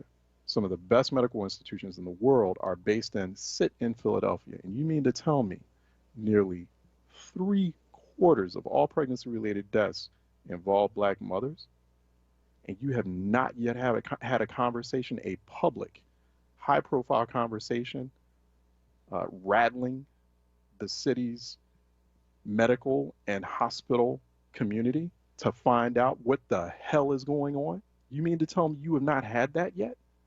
And you're sitting there giving thoughts and prayers, Mother's Day well wishes, and how special mothers must not be special if you all aren't doing anything about the high rate of black maternal deaths in the city of Philadelphia. To me, actions speak louder than words. We also heard, I'm sorry, I'm angry about that. We also heard council member at large, Alan Dom, talk about the still troubling and inequitable vaccination rates throughout the city of Philadelphia. And, where he was saying that, obviously city officials, and we just haven't heard this from Philadelphia city officials. We've heard this from folks in other places. Like we were talking about this about a couple of months ago, where the Republican governor of Maryland was blaming inequitable vaccine distribution in his state. He got it together, though, once people like, particularly, black middle class and politically influential folks in Prince George's County, Maryland, got on his case. But he did the exact same thing that the public health commissioner in Philadelphia is doing. And that I wrote about this in the Inquirer, along with a former very prominent public health official. I co-authored an article in the Inquirer about the Philadelphia Inquirer about this a couple of months ago, warning public health officials to not do this. And Public Health Commissioner Tim Farley went ahead and did it. Is still doing it. Just did it a couple of days ago in a city council budget hearing on vaccine distribution. Do not blame low vaccine distribution rates on vaccine hesitancy or your perceptions about vaccine hesitancy. Vaccine hesitancy, when you are a public health official, and this is what we wrote in the Philadelphia Inquirer, when you are a public health official or you are an elected official whose job is to protect the public health, protect the public, vaccine hesitancy really should not even be an issue or a concern for you. That's none of your business. Your business is to get as many people vaccinated, is to get as many people protected and healthy as best as you can. That's your business. So, here you have, once again, I've got issues with Commissioner Farley as well, who's been, I agree with Councilman Dom, who's been running a rather shabby vaccine distribution show. Didn't do a very good job as far as testing. You had to have actually an unfunded for a while, an unfunded and then underfunded ragtag team of black doctors to jump onto the scene and jump to some rescue and finally get people tested and also do the best that they could to get people vaccinated. I'm amazed that he's still a public health commissioner, to be honest with you. And so, it's just incompetence all around. And I completely agree with Councilman Dom. So, do not, as an elected official or as an appointed public health official, I had actually just told this to a group of thousands of public health officials across the nation. I had to do a forum. I was a panelist on a forum before state, city, and local health officials, as a major forum. I was saying the exact same thing. I'm like, the vaccine hesitancy conversation should not be in your language. Like, you should not be, that is not your responsibility. That's not your concern. That's none of your business. Your business is to do whatever you can to get people protected. Right now, people are going to have, of course, members of the public are going to come to you with questions about that vaccine, and be prepared to tell them that, this is safe. This is what we need to do to end this pandemic. Here's the information. But Councilman Dom saying that here, the vaccine hesitancy rate, just based on surveys, about 17% in the city of Philadelphia, which is still concerning, but it's a point higher. It's about a percentage point higher than what we're seeing throughout the state, and but it's a couple of points lower than what we're seeing throughout the nation. And so, and I agree with his statement on that. It's a poor, but that, blaming your inability, your incompetence to distribute vaccine on hesitancy. You know, we can't do this because, you know, a bunch of people don't want it anyway. That's you know, you're using that as a poor excuse, as a mask for your incompetence. We can see that the public health department, public health department of Philadelphia, even in the wake of and after years of pollution from the Philadelphia Energy Solutions refinery, doesn't even want to do a survey. Doesn't even want to do something basic like get a sense of how many people are sick, had got sick from that refinery, and are maybe still sick from that refinery, even in the aftermath of its explosion.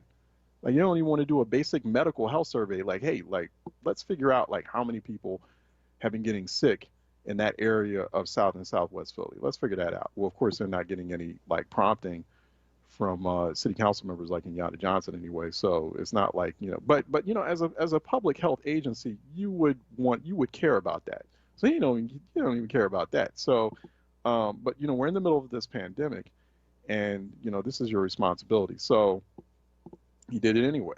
You did exactly what is not best practices for a public health commissioner. That is against best practices. It is you do not blame your incompetence or also, you know, the challenges that you were facing. You know, you don't blame that squarely on the hesitancy. So that's just that's management malfeasance of the highest order. And so I completely agree with so Alan Dom is still very livid. And I think he should continue to rail about the vaccine distribution problem in the city of Philadelphia and how coronavirus vaccine is not reaching the people it needs to reach. So, you know, that's something that should be fixed, and it must get fixed fast. He did make the point, we have counties all around us who are reopening fully. You know, obviously they'll stay masked up, but they're reopening fully. And in Philadelphia, that's not the case. So because of just, you know, the incompetence of the public health department. So that has to be worked on. Let me go to Mr. Rick out of Germany, who's calling in for a reality check. Mr. Rick? Good afternoon, Brother Charles. Good afternoon. Good afternoon. I think conspiracy theories and paranoia about the vaccines are important. I'm a conspiracy theorist, and it took some convincing for me to take the vaccine, any one of the vaccines, and I believe the vaccines are different one to another. Yes, sir. Okay. I just talked to my cousin, who's a talk show host down in Richmond, Virginia, and I said to him that I believe most of white America is not as racist as what we see in the news and what we talk about among ourselves on a daily basis. But having said that, I also believe that racists exist not only in banking and in the military, but also in medicine. Okay. That's all I have for you today, Charles. All right. Yeah, Mr. Rick, no, I appreciate you. No, thanks so much. Please stay healthy. And thanks for calling in from Germany. We're going to keep the phone lines open at 215-634-8065, 866-361-0900, a marathon round of open phone lines here on what is now Reality Check in the aftermath of the wake of City Council Live. You're just listening to the Philadelphia City Council Live here on WURD. Ms. Jamila out of North Philly is calling in for a reality check. Ms. Jamila? Hey, Charles, how are you today?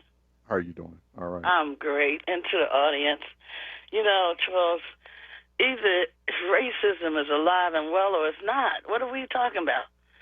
I mean, what we can't figure this out after all this time? So anyway, it's ingrained in the whole health system, and we know it's true. We're still talking about the ones and the twos and trying to get basic life. You talked about black women bringing life into this world and having a hell of a time, even at every economic level. Serena Williams and folk like that who have money. So it seems like we don't want to talk about the people and where the problem is. Like nobody wants to really speak up for black poor folk and folks catching hell. Black women are 70% of Philadelphia yearly evictions. And then city council was talking about a tiny house. You know, that's where their focus has been, instead of this horrible managed PHA, income-based housing. You know, we don't want to talk about the problems that ail us. It's like that's not something folks want to do. They rather talk about things that sound flowery and nice. And, you know, we all want to have a good time and be happy and walk in the sun and just let it rain roll off our backs. All of that. We all want to do the same thing. But some of us have to keep eye on, you know, being alive, being sustainable. You know, I'm happy about something. I'm going to do a little shout out. The 32nd Ward RCO has won an award. I want to be calling up, shouting, saying, hey, let's have a celebration. And I will eventually, when we get closer to June the 9th. Save that date, Charles. We're going to have a celebration. 32nd Ward in the heart of North Philly got an award for preservation of our community. So we have something to be happy about. We do. So we want to say, yay, shout it out to that. But there's so much else to deal with. You know, after we finish celebrating a little bit, we're going to be right back to the grinding stone doing, you know, protecting our community from the basics, you know. But thank you so much, Charles, for the opportunity. And I really appreciate you giving us notice with these hearings. I'm going to make sure that I participate in these budget hearings. Whether they hear us or not, you got to speak out and say, hey, give some of that, those millions of dollars, $92 million is coming here. And if we don't watch ourselves, we won't get a million of that money in the black community where it's so hell of a needed. Thank you so much. Right. No, thank you. Yeah, you know, you're absolutely right, Jamila. And once again, just a reminder, phlcouncil.com/budget 2022. That's phlcouncil.com/budget 2022. I do like the fact that the council, at least online, making that process user friendly. That's the way you do it. You know, if you're going to have these budget hearings, and these are really important budget hearings, particularly as we're in the middle of a pandemic. We're gripped by a gun violence crisis. The schools are failing. There's high poverty.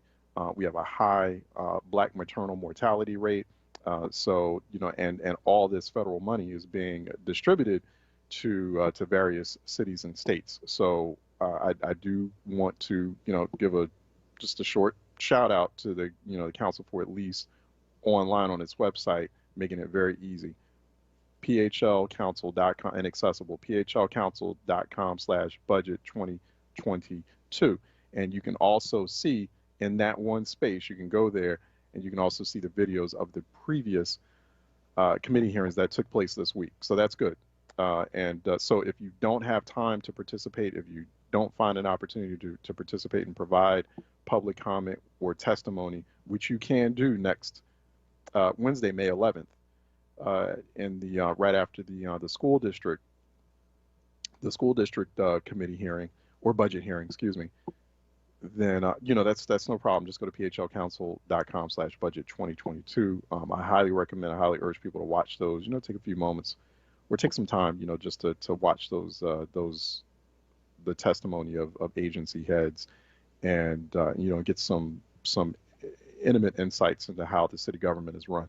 215-634-8065, 866-361-0900. We're going to take a break, and then we'll come back on the noon side, and we'll continue to keep phone lines open at 215-634-8065, 866-361-0900. Let's take a break. We'll be right back. Anthony Wright was wrongfully convicted of murder after he spent over 2 decades in prison. DNA exonerated him. In 2016, Carlos Vega re-prosecuted him anyway. I was in prison, convicted of a crime that I didn't commit. Every single person that was involved was corrupt. I think about Carlos Vega, I think about the devil, I think about racism. Vote now. Vote Krasner for DA. Paid for by Lawrence Krasner for District Attorney. We do all we can to ensure our kids are happy, healthy, safe, and strong. Having high-quality, low-cost health insurance helps make that possible. With CHIP, your child can have medical, dental, eye care, and more for free or low cost. Whether you're self-employed, unemployed, or your employee benefits are just too expensive, CHIP is there for you to help your child be strong. CHIP Strong. Apply or renew today at 800-986-KIDS or go to chipcoverspakids.com. Paid for with Pennsylvania taxpayer dollars. From safe to seamless, convenient to contactless, and local to express, SEPTA is the Philly way to go. Plan your trip at iseptaphilly.com. Word family. The Go to Know campaign for colon cancer is up and running. Go to wordradio.com and click on the Go to Know banner for your free at-home screening test. It's that simple. Click Go to Know and get your test today. This is not a fad for us. We will not resume our regular programming when things die down. We're not black to help our bottom line or because it's politically correct. We're not joining a fight. This has been our fight, our message, our people. Black lives have always mattered here. We are Undeniably, indefatigably, unapologetically, permanently Black Talk Media. WURD.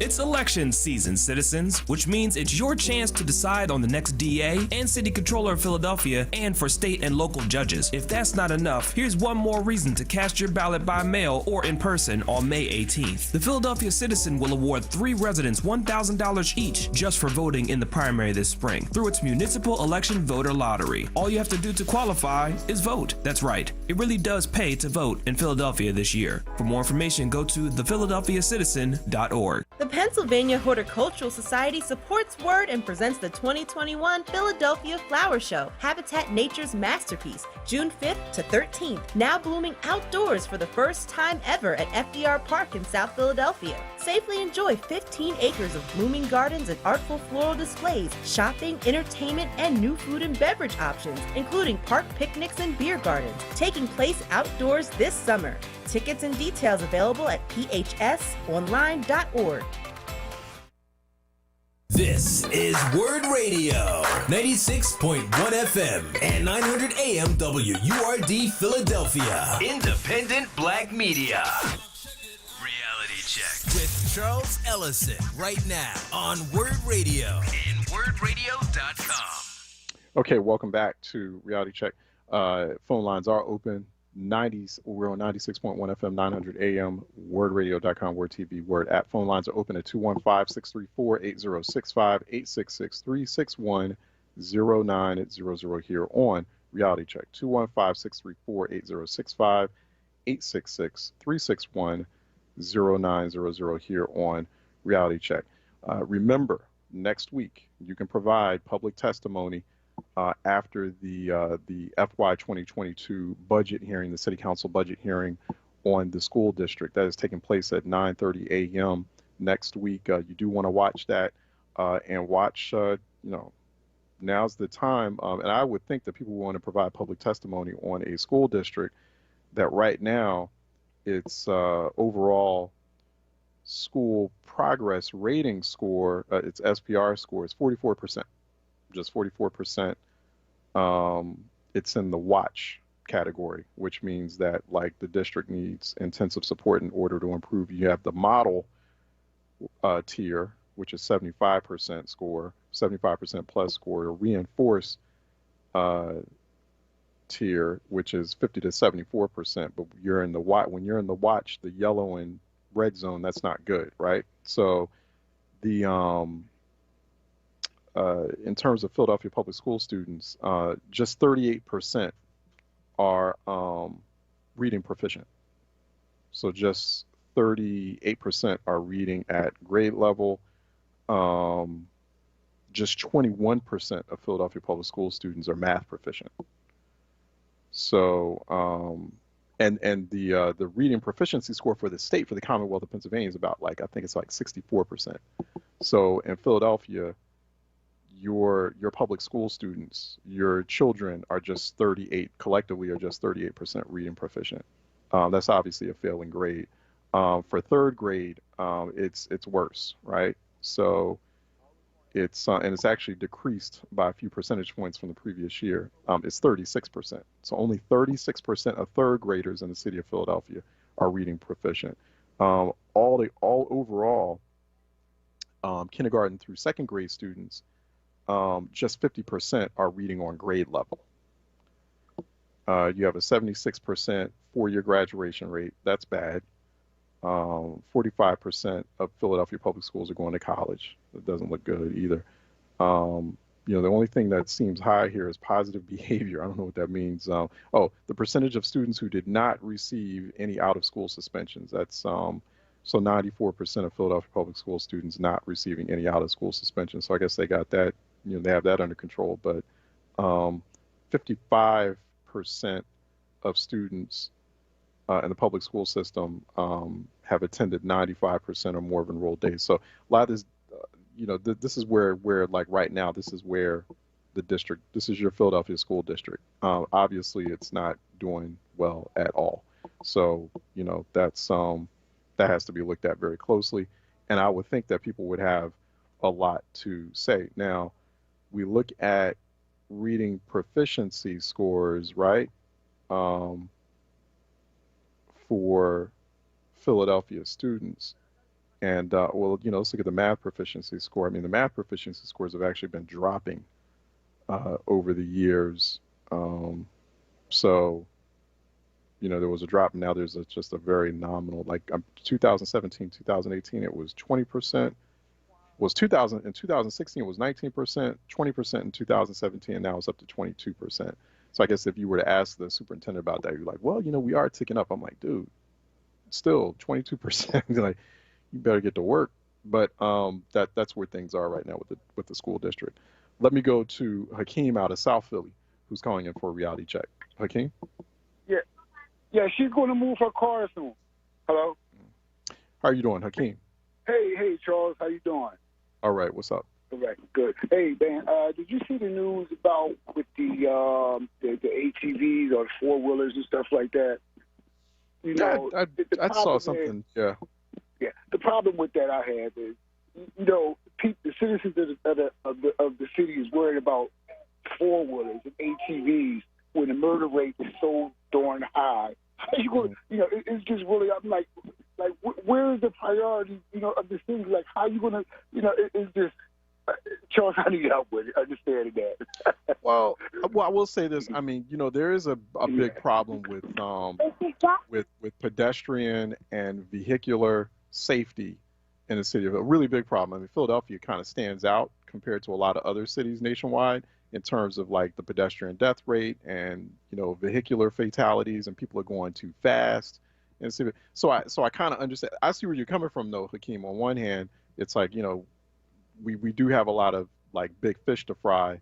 Is this one of them, right? But on the other hand, I do understand like we got to bring that under control.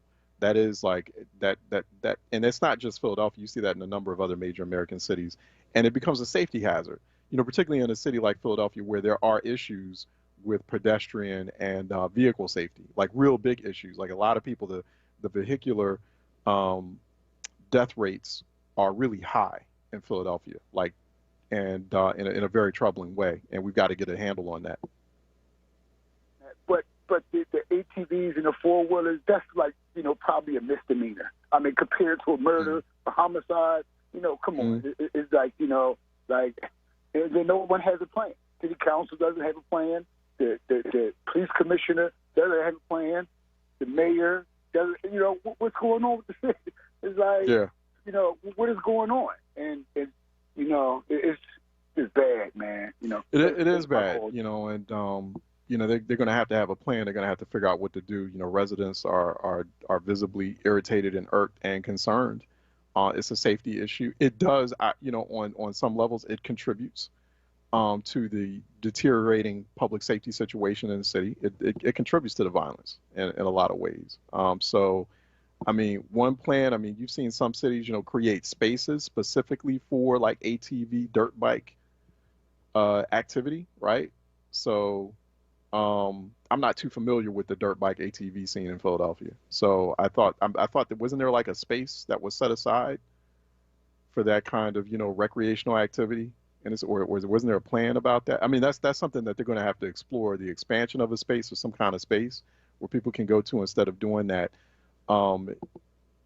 just in really unsafe ways throughout the city. They got to figure that out, and they have to have a plan for it. But, I mean, I'm concerned by it. But yeah, you still there, Hakeem? All right. But thanks for that. Thanks for raising that. 215-634-8065, 866-361-0900. Phone lines are open at 215-634-8065, 866-361-0900.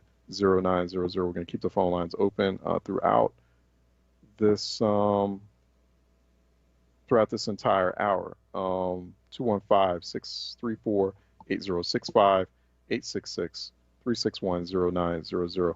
Also, Biden administration announcing, okay, it's just some national developing news, some news out of Washington. The Biden administration proposing a more than 10% funding increase for the IRS, for the Internal Revenue Service. And that's coming up in the next fiscal year. So it's going to be an overall investment of $80 billion over the next 10 years to beef up auditing. So like the auditing staff took a real big hit, particularly during the Trump administration. That was all deliberate.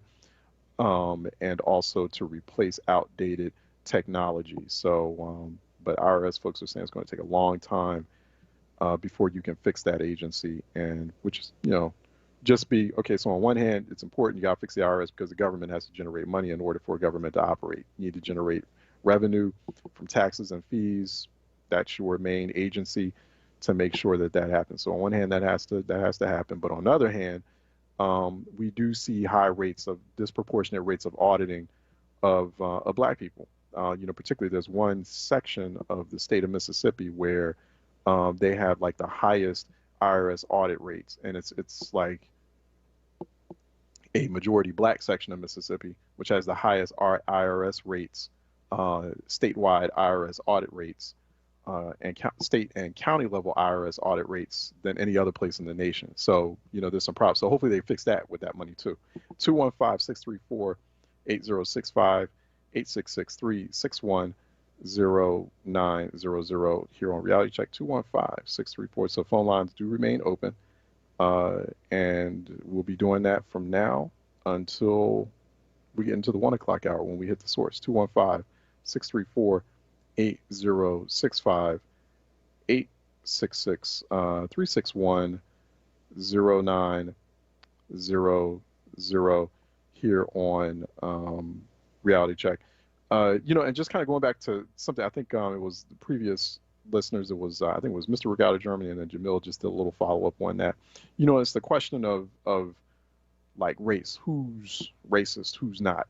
And, it goes back to an earlier conversation we were having about the definition of racism. Like, we need to really kind of just really sharpen that. That definition is there is no universal definition, no agreed upon definition. Another thing too is that people are misconstruing racism as something that's just like a form of impolitic, of just people being of saying impolite or doing visibly impolite and very inconsiderate things, and that's not all it is.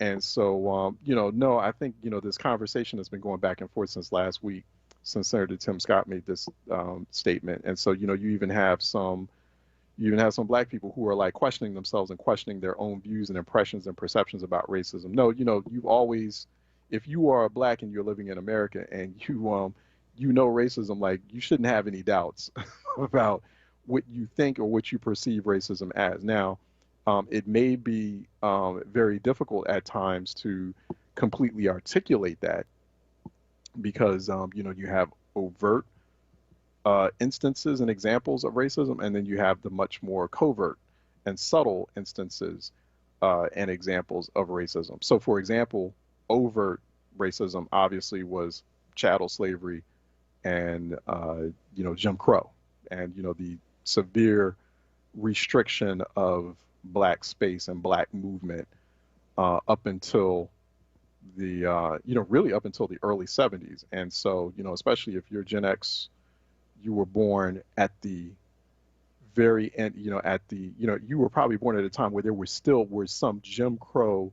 You were born at a time when there were still Jim Crow laws in place, like segregationist laws in place. So that's the overt racism, right?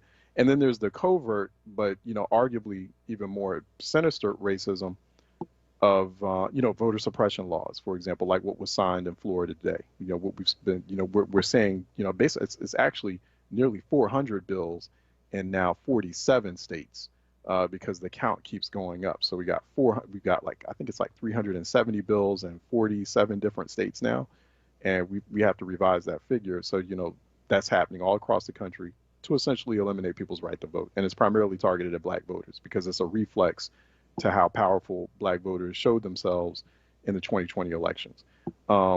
There's these hit and kill bills that also showing up in places like Florida and other, especially southern states, where there are no legal penalties for white racist drivers who see a Black Lives Matter protest and then take their car and ram right into it. No, I kid you not. Like that's a real thing. That's real legislation that is being considered in state legislatures, including places like Florida and elsewhere. I think Florida, Alabama, where else have I seen those hit and kill bills? They're called car hit and kill bills. No legal penalties, no liability for drivers of cars who see a protest and then they drive into it, like what happened in Charlottesville in 2017, and what apparently prompted Joe Biden to run for president, or at least he says so. So, though you have those gerrymandering, the filibuster, the expansion of the banning of the 1619 project, the banning of curriculum on the true complete history of the United States, including what happened with slavery, like that full comprehensive history, the banning of also black history from curriculum. That's a movement. Like there are pieces of legislation that are snaking their way through state legislatures, Republicans putting them on the books, and they want to ban, especially more particularly or more specifically, the 1619 project that was up in the New York Times. And so school districts are like, wow, this is useful. We want to use this for curriculum, so we can teach our young people like the true history of what happened with slavery, what's been happening since 1619 on down. Well, there are active legislative efforts to ban that. So, that's all, like, it's all racist, but it's more subtle, it's more covert. It's not like slapping you in the face. It's not, it just doesn't have a gun pointed at you. And so, everyone's still, visibly kind of going about their daily business and being comfortable. But these are very pernicious. They're very impactful. And they're various forms of slow death. And, that's the kind of, or like we talk about in Philadelphia, like I was just saying, the fact that you have 73% of all pregnancy-related deaths involve black mothers. 73% of all pregnancy-related deaths involve black mothers. That is an indication of how racist a city Philadelphia is, right? Because, there's clear neglect going on there on multiple levels. And so in that neglect and, the inability or the unwillingness of people to respond to that crisis, to let that happen, just let that keep going on, and it's been going on for quite some time, that's racism. That's a manifestation of racism. The high black unemployment rate in the city, that's a manifestation of racism. High black poverty, that's a manifestation of racism. So these are all these manifestations of racism that are happening, things that are systemic. Because if a society really truly wants to fix those or take care of or look out for a particular community, it will do that. But if it's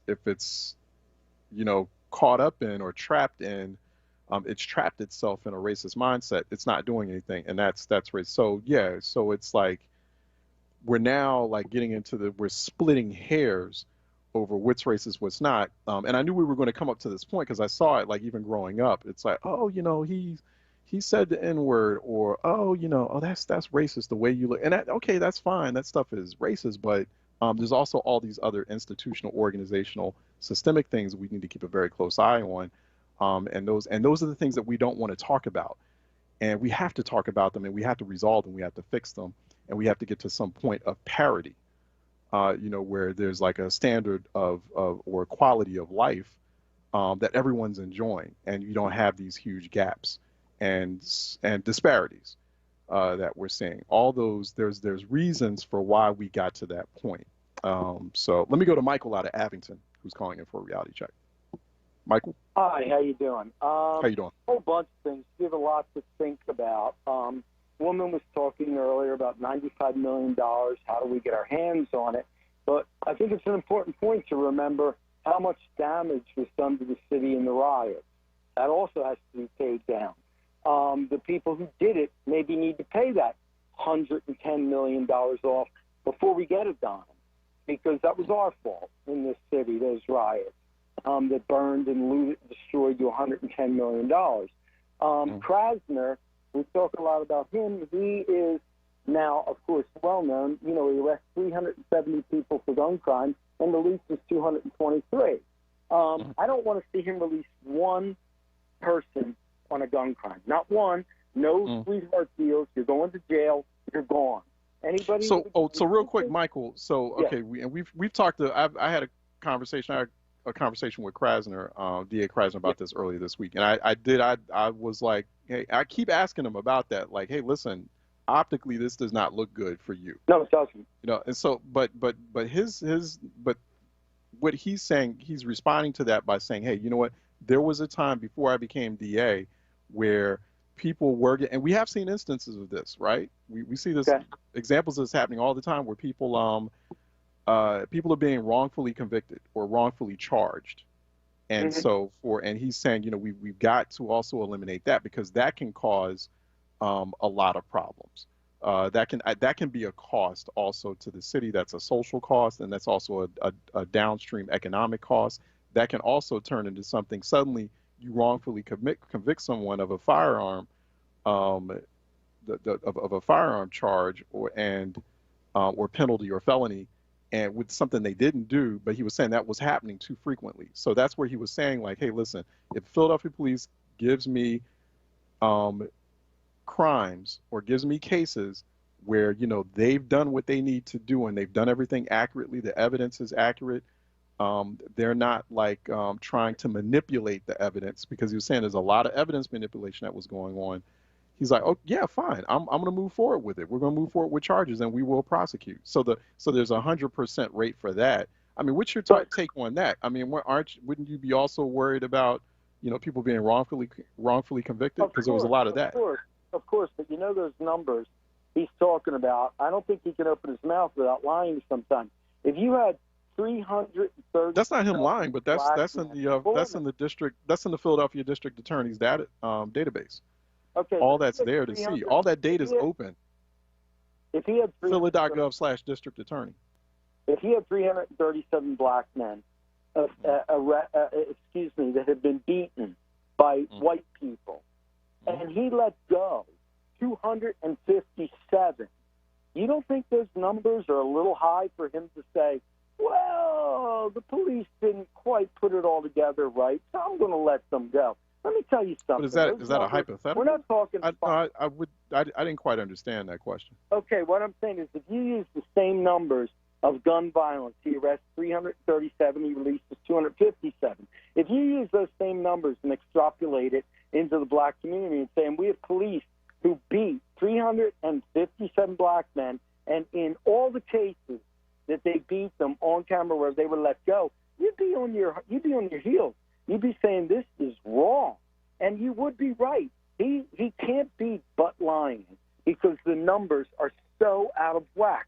I agree that there might be 10, 15, 20, maybe even a cop who plants a gun, but I know detectives, and they tell me they arrest people with gold star arrests, guns and cars, robberies, this, that. They're out the door. You can go into so every time that yeah, but okay, so and you're right. I mean, the violence is spiraling out of control. I've always and the RTV I've always had issues with I felt like Krasner should be trying to make I think his opponent Carlos Vega stole.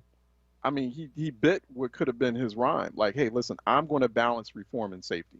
Yeah. So now Carlos Vega's saying it. I'm telling Krasner for years since he was running. Like, I'm telling his folks, like, yo, like, y'all need to. I think the reform is essential, because I think the reform is just as costly as no reform or doing things the way it's just been done. Just because, oh, this is the way we're doing it and it makes us feel safe. Well, no, but then what you're doing is you're creating a powder keg. Yeah. You know, if you're like unnecessarily putting people into the mass incarceration system. So I think that, you need the reform, but at the same time, to your point, Michael, I agree. I mean, you've also got to make sure that you're just as aggressive. You're putting equal amounts of energy into mitigating the violence. And based on the numbers, it's like it seems like there's a little bit too. And that's not saying that Krasner is pro-crime. He's not.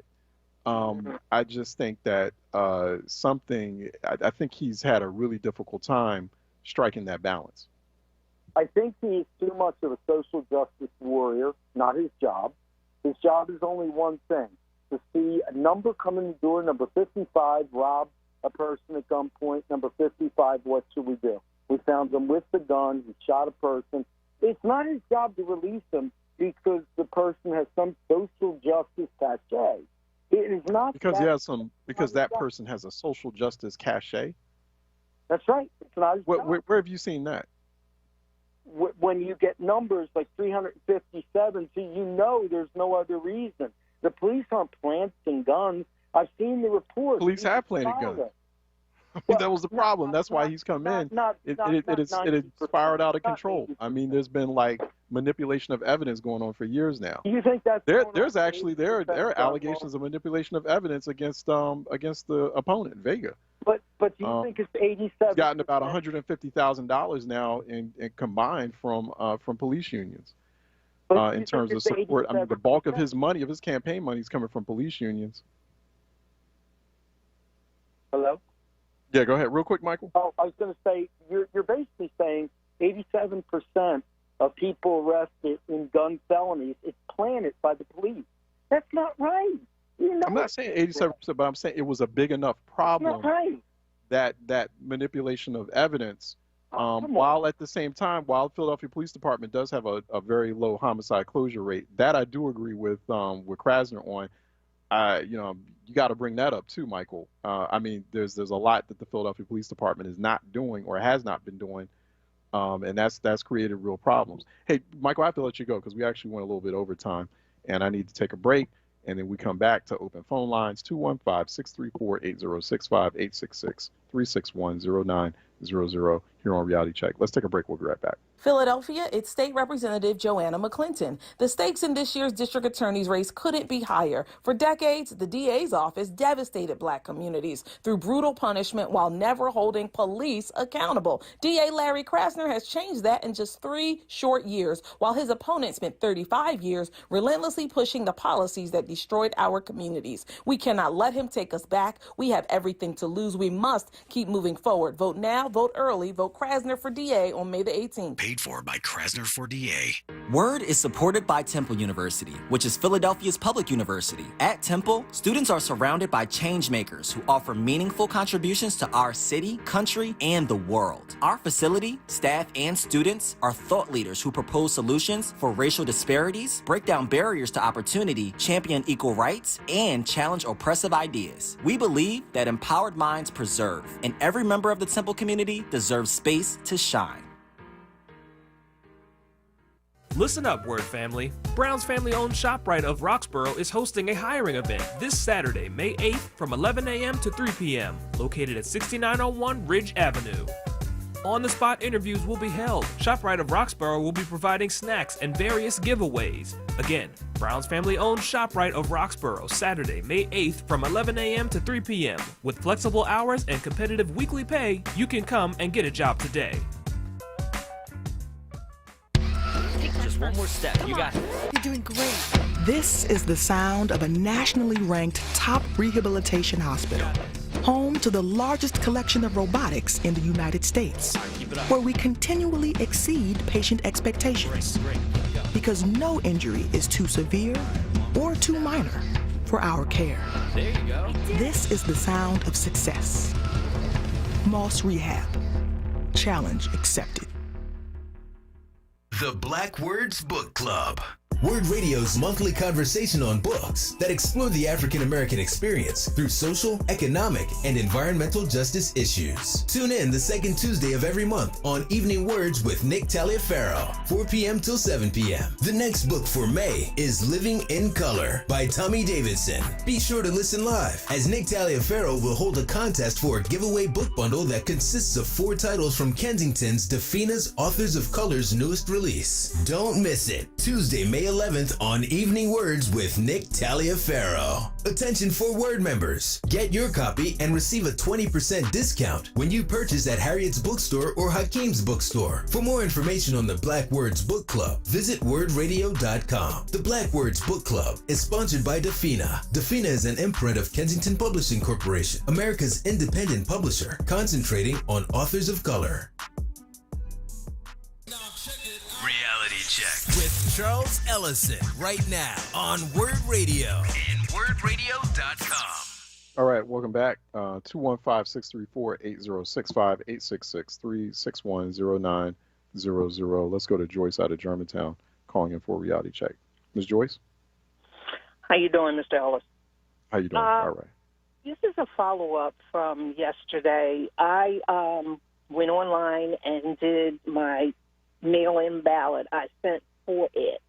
They do send you a confirmation, time, date, and a number. And if you leave them your email, they will send you confirmations on whether or not it's okay or whatever, or when they're sending it out. That's number one. Number two, the man that just called in from Abington named Mike, how many times has he been in Philadelphia to walk around to say what he thinks when it comes to, I know police officers, so you know they're corrupt. So what they're telling us is it's okay for the cop to plant something on you, and it's okay when they're caught and told, no, you cannot be an objective witness, and allow them to still stay on the force.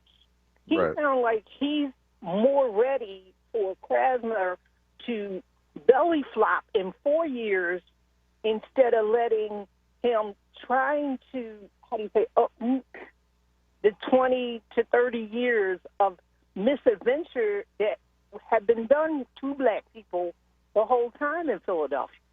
Yeah. Because, it was really, to me, it was unethical, because I did have brothers, and I have a nephew now that's on death row. And he's like, he's making me feel that you get a whole bunch of black people in a room, and at least 5 of those black people done already done something. So you can go ahead and lock them up. Yeah. Not a good feeling. Yeah, it's become a problem that's created all sorts of other problems. And that's you just it all like collapses. You have to make sure that yes, you want to maintain a good, healthy sense of safety, balance. But there has to be balance, because when that balance, there has to be some equilibrium there. So like you should not be maintained. That's a part of public safety, is to police or to conduct or operate public safety in such a way that doesn't unnecessarily jail people or incarcerate people. That's a part of keeping a community safe, because the more you manipulate evidence, the more you plant things on people, or the more you're sloppy in the way that you police, that you enforce the laws, the sloppier you are. What you're actually doing is you are directly contributing to the erosion of confidence in government and in law enforcement, the erosion of confidence in that public safety, right? And that erosion of confidence, that leads to a deteriorating public safety situation. So it's like, police officers who do that, I'm not saying all police officers are doing that, but police officers who have done that or who find themselves in a situation where they are doing that, manipulating evidence, where they're trying to push evidence on someone who did not do anything, those police officers, they may see it another way, but no, like actually, you need to stop, you need to pause, you need to stop, and you need to understand that you are actually contributing to the lack of public safety or lack of the sense of public safety in a community, because you're basically contributing to an unsafe climate. It's unsafe, and so we shouldn't feel like we're fighting two fronts, but we are. We're in a situation where we're fighting a front, we're on one front, one war, where, we're fighting, people perpetrating violence, the few people perpetrating violence on our community in a very real and ugly way. But then we got another war we got to fight where, we have to, like, every time we're just going about our lives and our business, we're law-abiding citizens, but we go outside, we go in a car, we're walking somewhere, we got to worry about, we always have to be, on guard and watching our back for law enforcement having some problem with us, just for, being in a space. And so that's like, we shouldn't have to be in that situation. I mean, it's just as simple as that. Michael in Abington, he lives in a community, they're not dealing with that situation. They're not fighting a two-front war. That's unfair. We shouldn't have to fight any war, but one, that's unfair, and then two, it's inefficient, and it's costly. It also costs the city money when when cops act in malfeasant and unlawful ways. It's everybody loses. So I don't understand it now. Whereas like I said, and I have said this, he has had this problem from the start, from the jump, since before he became the elected district attorney. Larry Krasner has failed to strike a balance between, and I've been kind of prompting him in open conversation, like, dude, you need to you need to tell people simply, this is how my reform translates into safety. And he hasn't really done that. And, so he's in real trouble. He's in real political trouble. I'd like for him to succeed, but I also understand, just as someone who's watched these types of elections over so many years, he's in real trouble. So, hopefully it turns out good for him. Hopefully I'm wrong. But people right now, the priority in Philadelphia right now for a lot of residents is the violence and the public safety situation. And I'm just not, I don't think Krasner has hit that chord yet. He hasn't hit that note. He's got about a couple of weeks to do it. He hasn't hit that note to simply say in 30 seconds, these are how my reforms make you safe. So this is how the reform translates into, this is how reform, but Vegas stole it from him. Like, you had that moment, Krasner, DA, you had it. You had that moment since you got elected. Strike that balance. But it's when folks like me would say, hey, listen, you got to pay attention to, you got a balance between the reform and the public safety. It's like we're painted as being non-progressive, or we're painted, or maybe being a little bit too conservative, or FOP friendly. No, it's not about that. It's just common sense. It's just, hey, people just want to feel, people deserve to feel safe in their communities. Just about a couple of weeks ago, I get a text from, a picture from the porch of the house where I grew up in North Philly, and there's a huge car crash massacre, and my aunt's like, yo, yeah, they just had a big shooting right out here in broad daylight, on the street, right in front of where I grew up. I've never seen anything like that happen on that street. So it was jarring.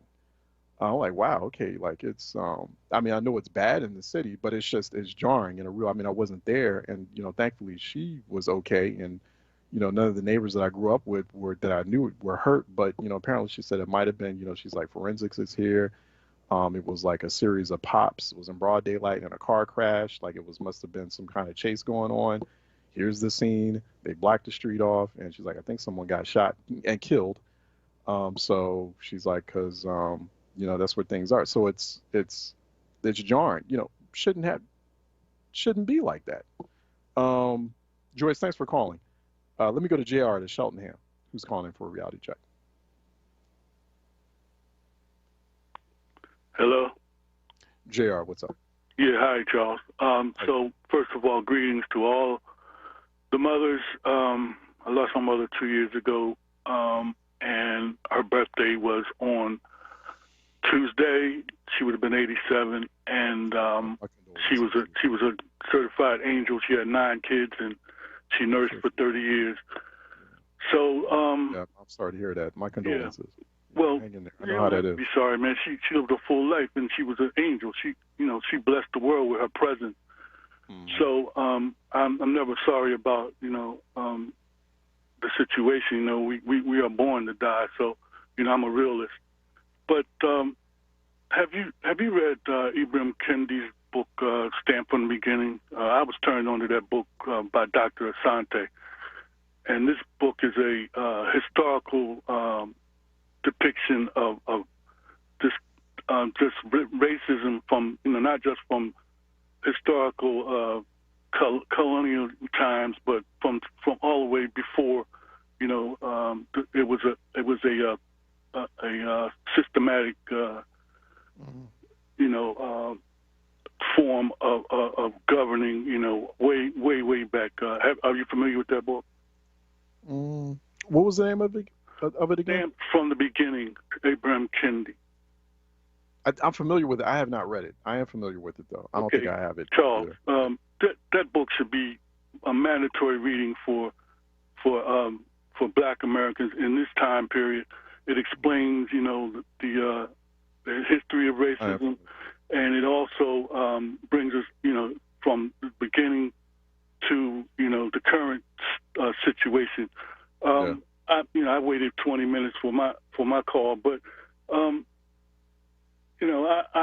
like your forum. You are very orderly, and and you're a blessing to the community, Charles. I go way back to the time of Reggie Bryant, and I haven't had your type of forum since those times. Michael Cord, he's an exceptional host, and we tax him to the max. Michael Cord is he's brilliant. Mm-hmm. Yeah, and so he's what I call the reincarnation of a Cecil B. Moore that we needed in this city. So I'm going to try to be brief as I can because go ahead. You got time. You're good. My thoughts are all over the place. I don't call often, but when I call, I want to make it fruitful. So I talked about Ibram Kendi.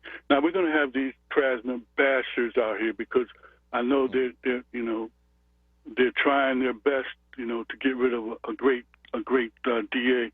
I don't know if you remember Willie Williams or Sylvester Johnson. They were former police commissioners over there. I do. In Philly. I'm in Cheltenham. I lived in North Philly for about 8 years, across the street from Don Staley's home base there, 25th and Diamond. But we moved up here from Philly in '56, running from the Klan because after they desegregated the schools, the Klan was all over the place, with nooses. And my dad just said, well, he was a young man with 5 kids. He said he can't send his kids to school. And he was born in Rock Hill, South Carolina. So him and my mom, they knew better than to try to, stay down there. So they migrated here.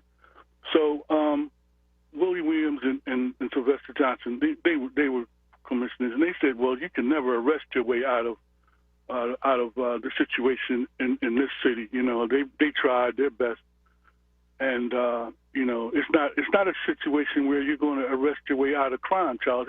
It's a social, it's a social situation. The only difference between white community and black community is dollars. You look at the schools. Okay, you look at the situation in the schools. The resources they have. look at the social situation in the different communities. And the only difference is money, man. Money is what makes people desperate. If you don't have it, you're gonna get it. Because survival, is the first law of nature. So not being long, but you can comment on. No, it's okay. Things. No, you're good. You're actually good. Yeah, we just like open phone lines. So, but no, thanks, Mr. JR. I appreciate you.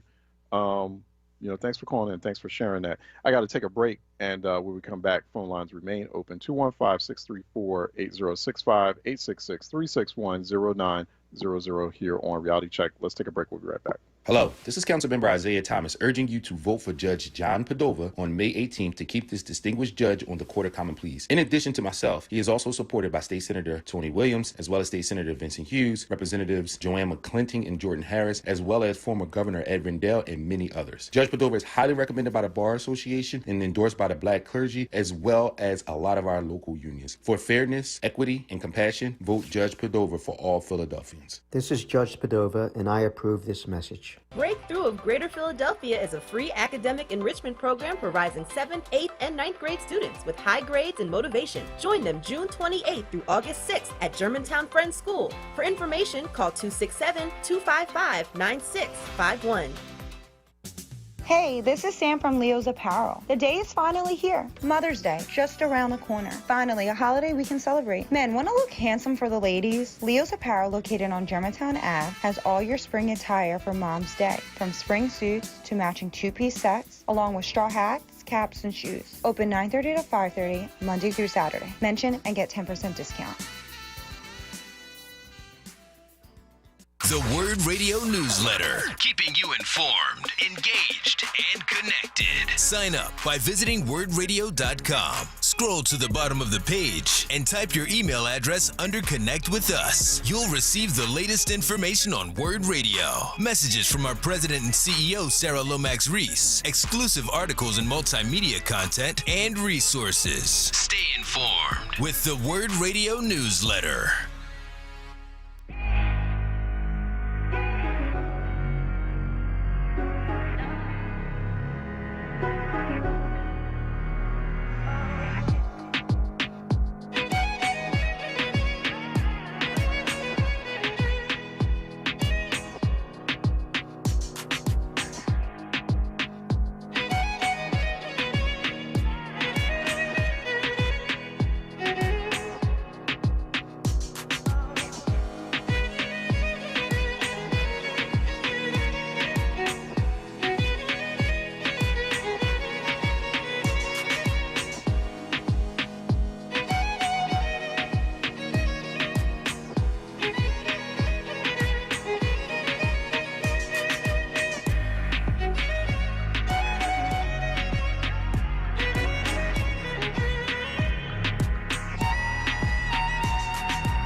Reality Check with Charles Ellison. Right now on WURD Radio and WURDradio.com.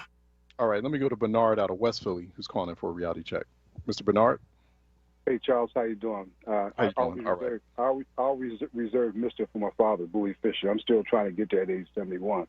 But it's all right. But nonetheless, thank you for taking my call, and thanks, Troy, for getting me in. I just want to make a brief comment. You know, it's impossible for white people to say that the United States is not racist if they've not experienced what we've experienced.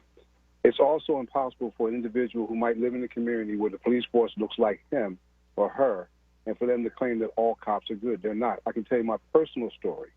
My personal story is that I had been stopped by the police. Actually wasn't stopped. Myself and another person were a block away, and they stopped and pulled this guy and put him against the wall, came a block away and got us, brought us and put us on the walls in the summertime. It's like around 1:30 in the morning, right? I stopped and said hello to somebody that I hadn't seen, who is not in trouble, who doesn't do illegal things. They brought us and put us on the wall, The cop tells his partner, plainclothes cop, go around the corner, Mike, see if you can find anything. He comes back about 3 minutes later with a brown paper bag with a .38 loaded. Okay, you two put your hands on the wall. We're 16th and Federal. It took them 45 minutes to take us to 24th and Wolf, which is a 20-minute ride.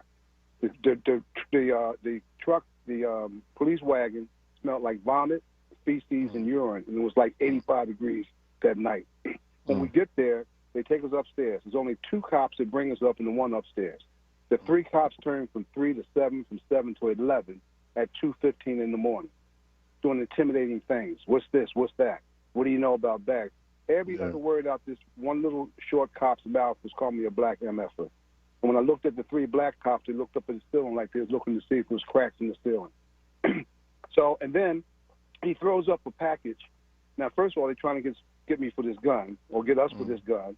And then he throws this aluminum foil package up that's like about 6 inches long with the flaps over it, about 1.5 inches high. Here, open this up. Open what up? Oh, you can't see, you black so-and-so. I look at the black cops again, they look at the ceiling. Then he said, I'm going to show you what you had. And when he opens this plastic of this aluminum foil up, it was filled with these little glycine bags, which I found out to be heroin, right? It was a gazillion of them in there. Now, they're hitting the side of the metal desk with their blackjacks, with the nightsticks.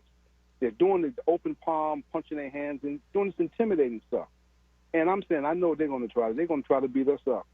They're going to beat us up, right? So what happens is, finally, one of the little smart cops, well, plainclothes, he looks at my little card carrier, and I was counting down mentally, 10. And I can't wait for him. I didn't look at him peripherally. I could see him to the right. And when he found it, I said, "Ooh, they're in trouble now. They're in trouble now."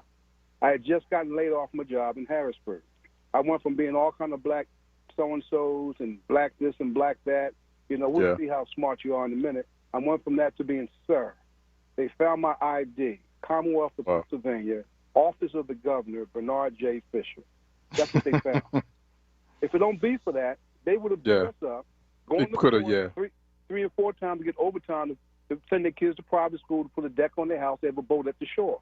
So for this gentleman in Abington, he doesn't have a clue about our experience. He has no clue.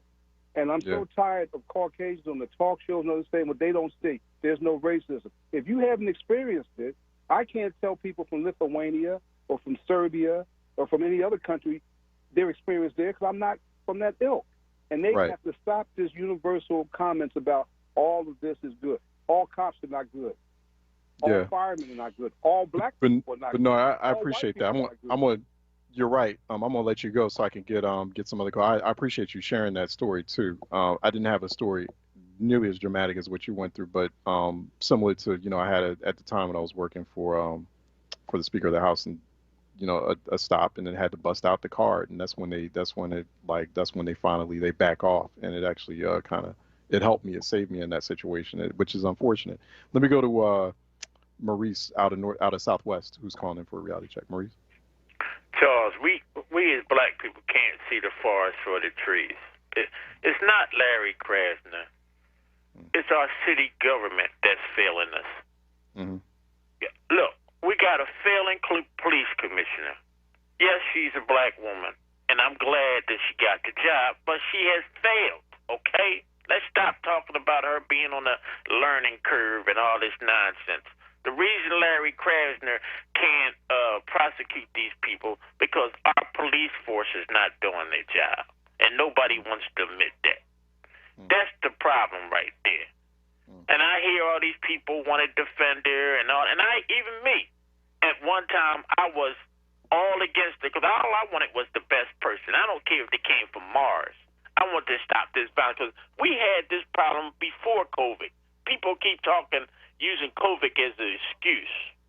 And it's not. All it is throwing gasoline when COVID came on the problem. We had a murder problem before COVID. And we got to say we want the best person for the job. Look at the I hear you talk about education a lot. Mr. Height is a failure, but we won't admit it. He's a complete failure. He's not only has he failed in our kids' scores, he failed in bringing in black teachers. He failed in taking care of the buildings. That incident when they brought in them those window fans and put it in the window, talking about that's the cure for COVID.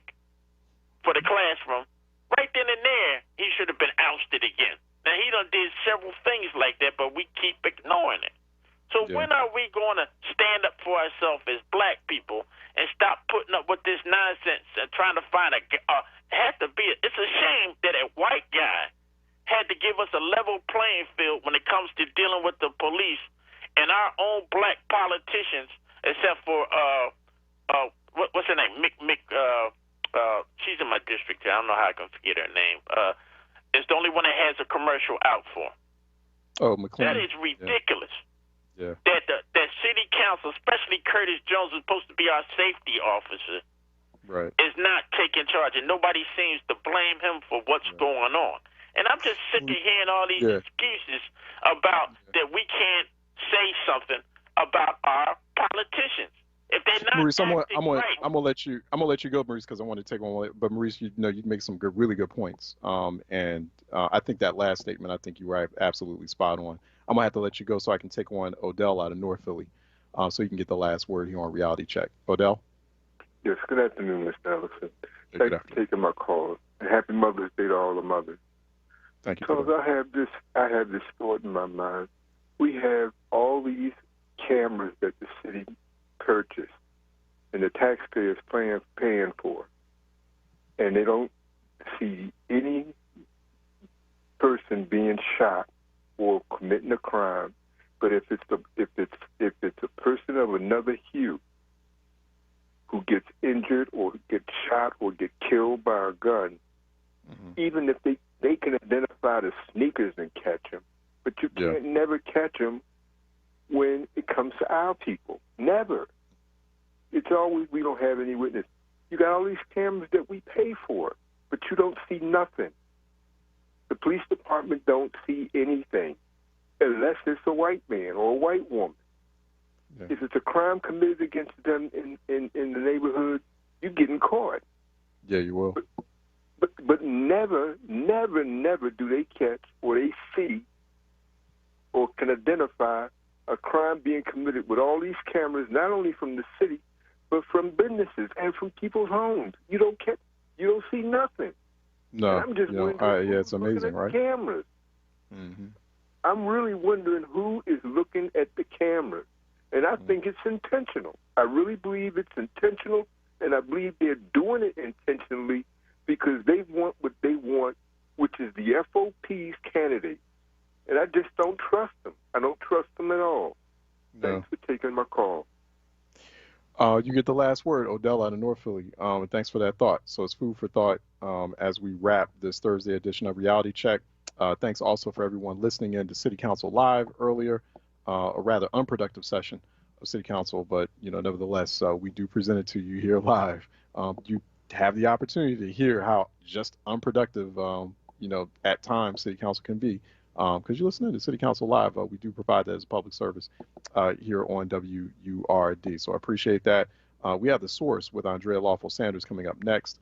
As you know, I'm not back tomorrow. So take a break on Fridays. I will be back, God willing, on Monday, 10 a.m. sharp. So looking forward to that. Everyone, please have a restful or relaxing and a reflective Mother's Day come this Sunday, particularly given the year that we've gone through and some of us losing our mothers to pandemic, unfortunately and tragically so. And also, my heart goes out to all those, including, once again, the previous caller, JR, who had lost his mother a couple of years ago. So I know how that feels. And but just maintain that reflection and once again, think about the, just leaving you with 73% of pregnancy-related deaths in the city of Philadelphia are our black mothers in the city of Philadelphia. We need to figure that out. We have to figure out a way to protect them from that violence. So we'll talk more about it next week. So everyone, hopefully you'll have a great weekend, and we can talk about it on Monday. I want to thank Troy Wilmore at the Board of Still as well, and Philadelphia and everyone else. Please stay sharp, stay smart, but more importantly, stay safe out there. All right. We have The Source coming up on WURD with Andrea Lawful Sanders. So stay tuned in.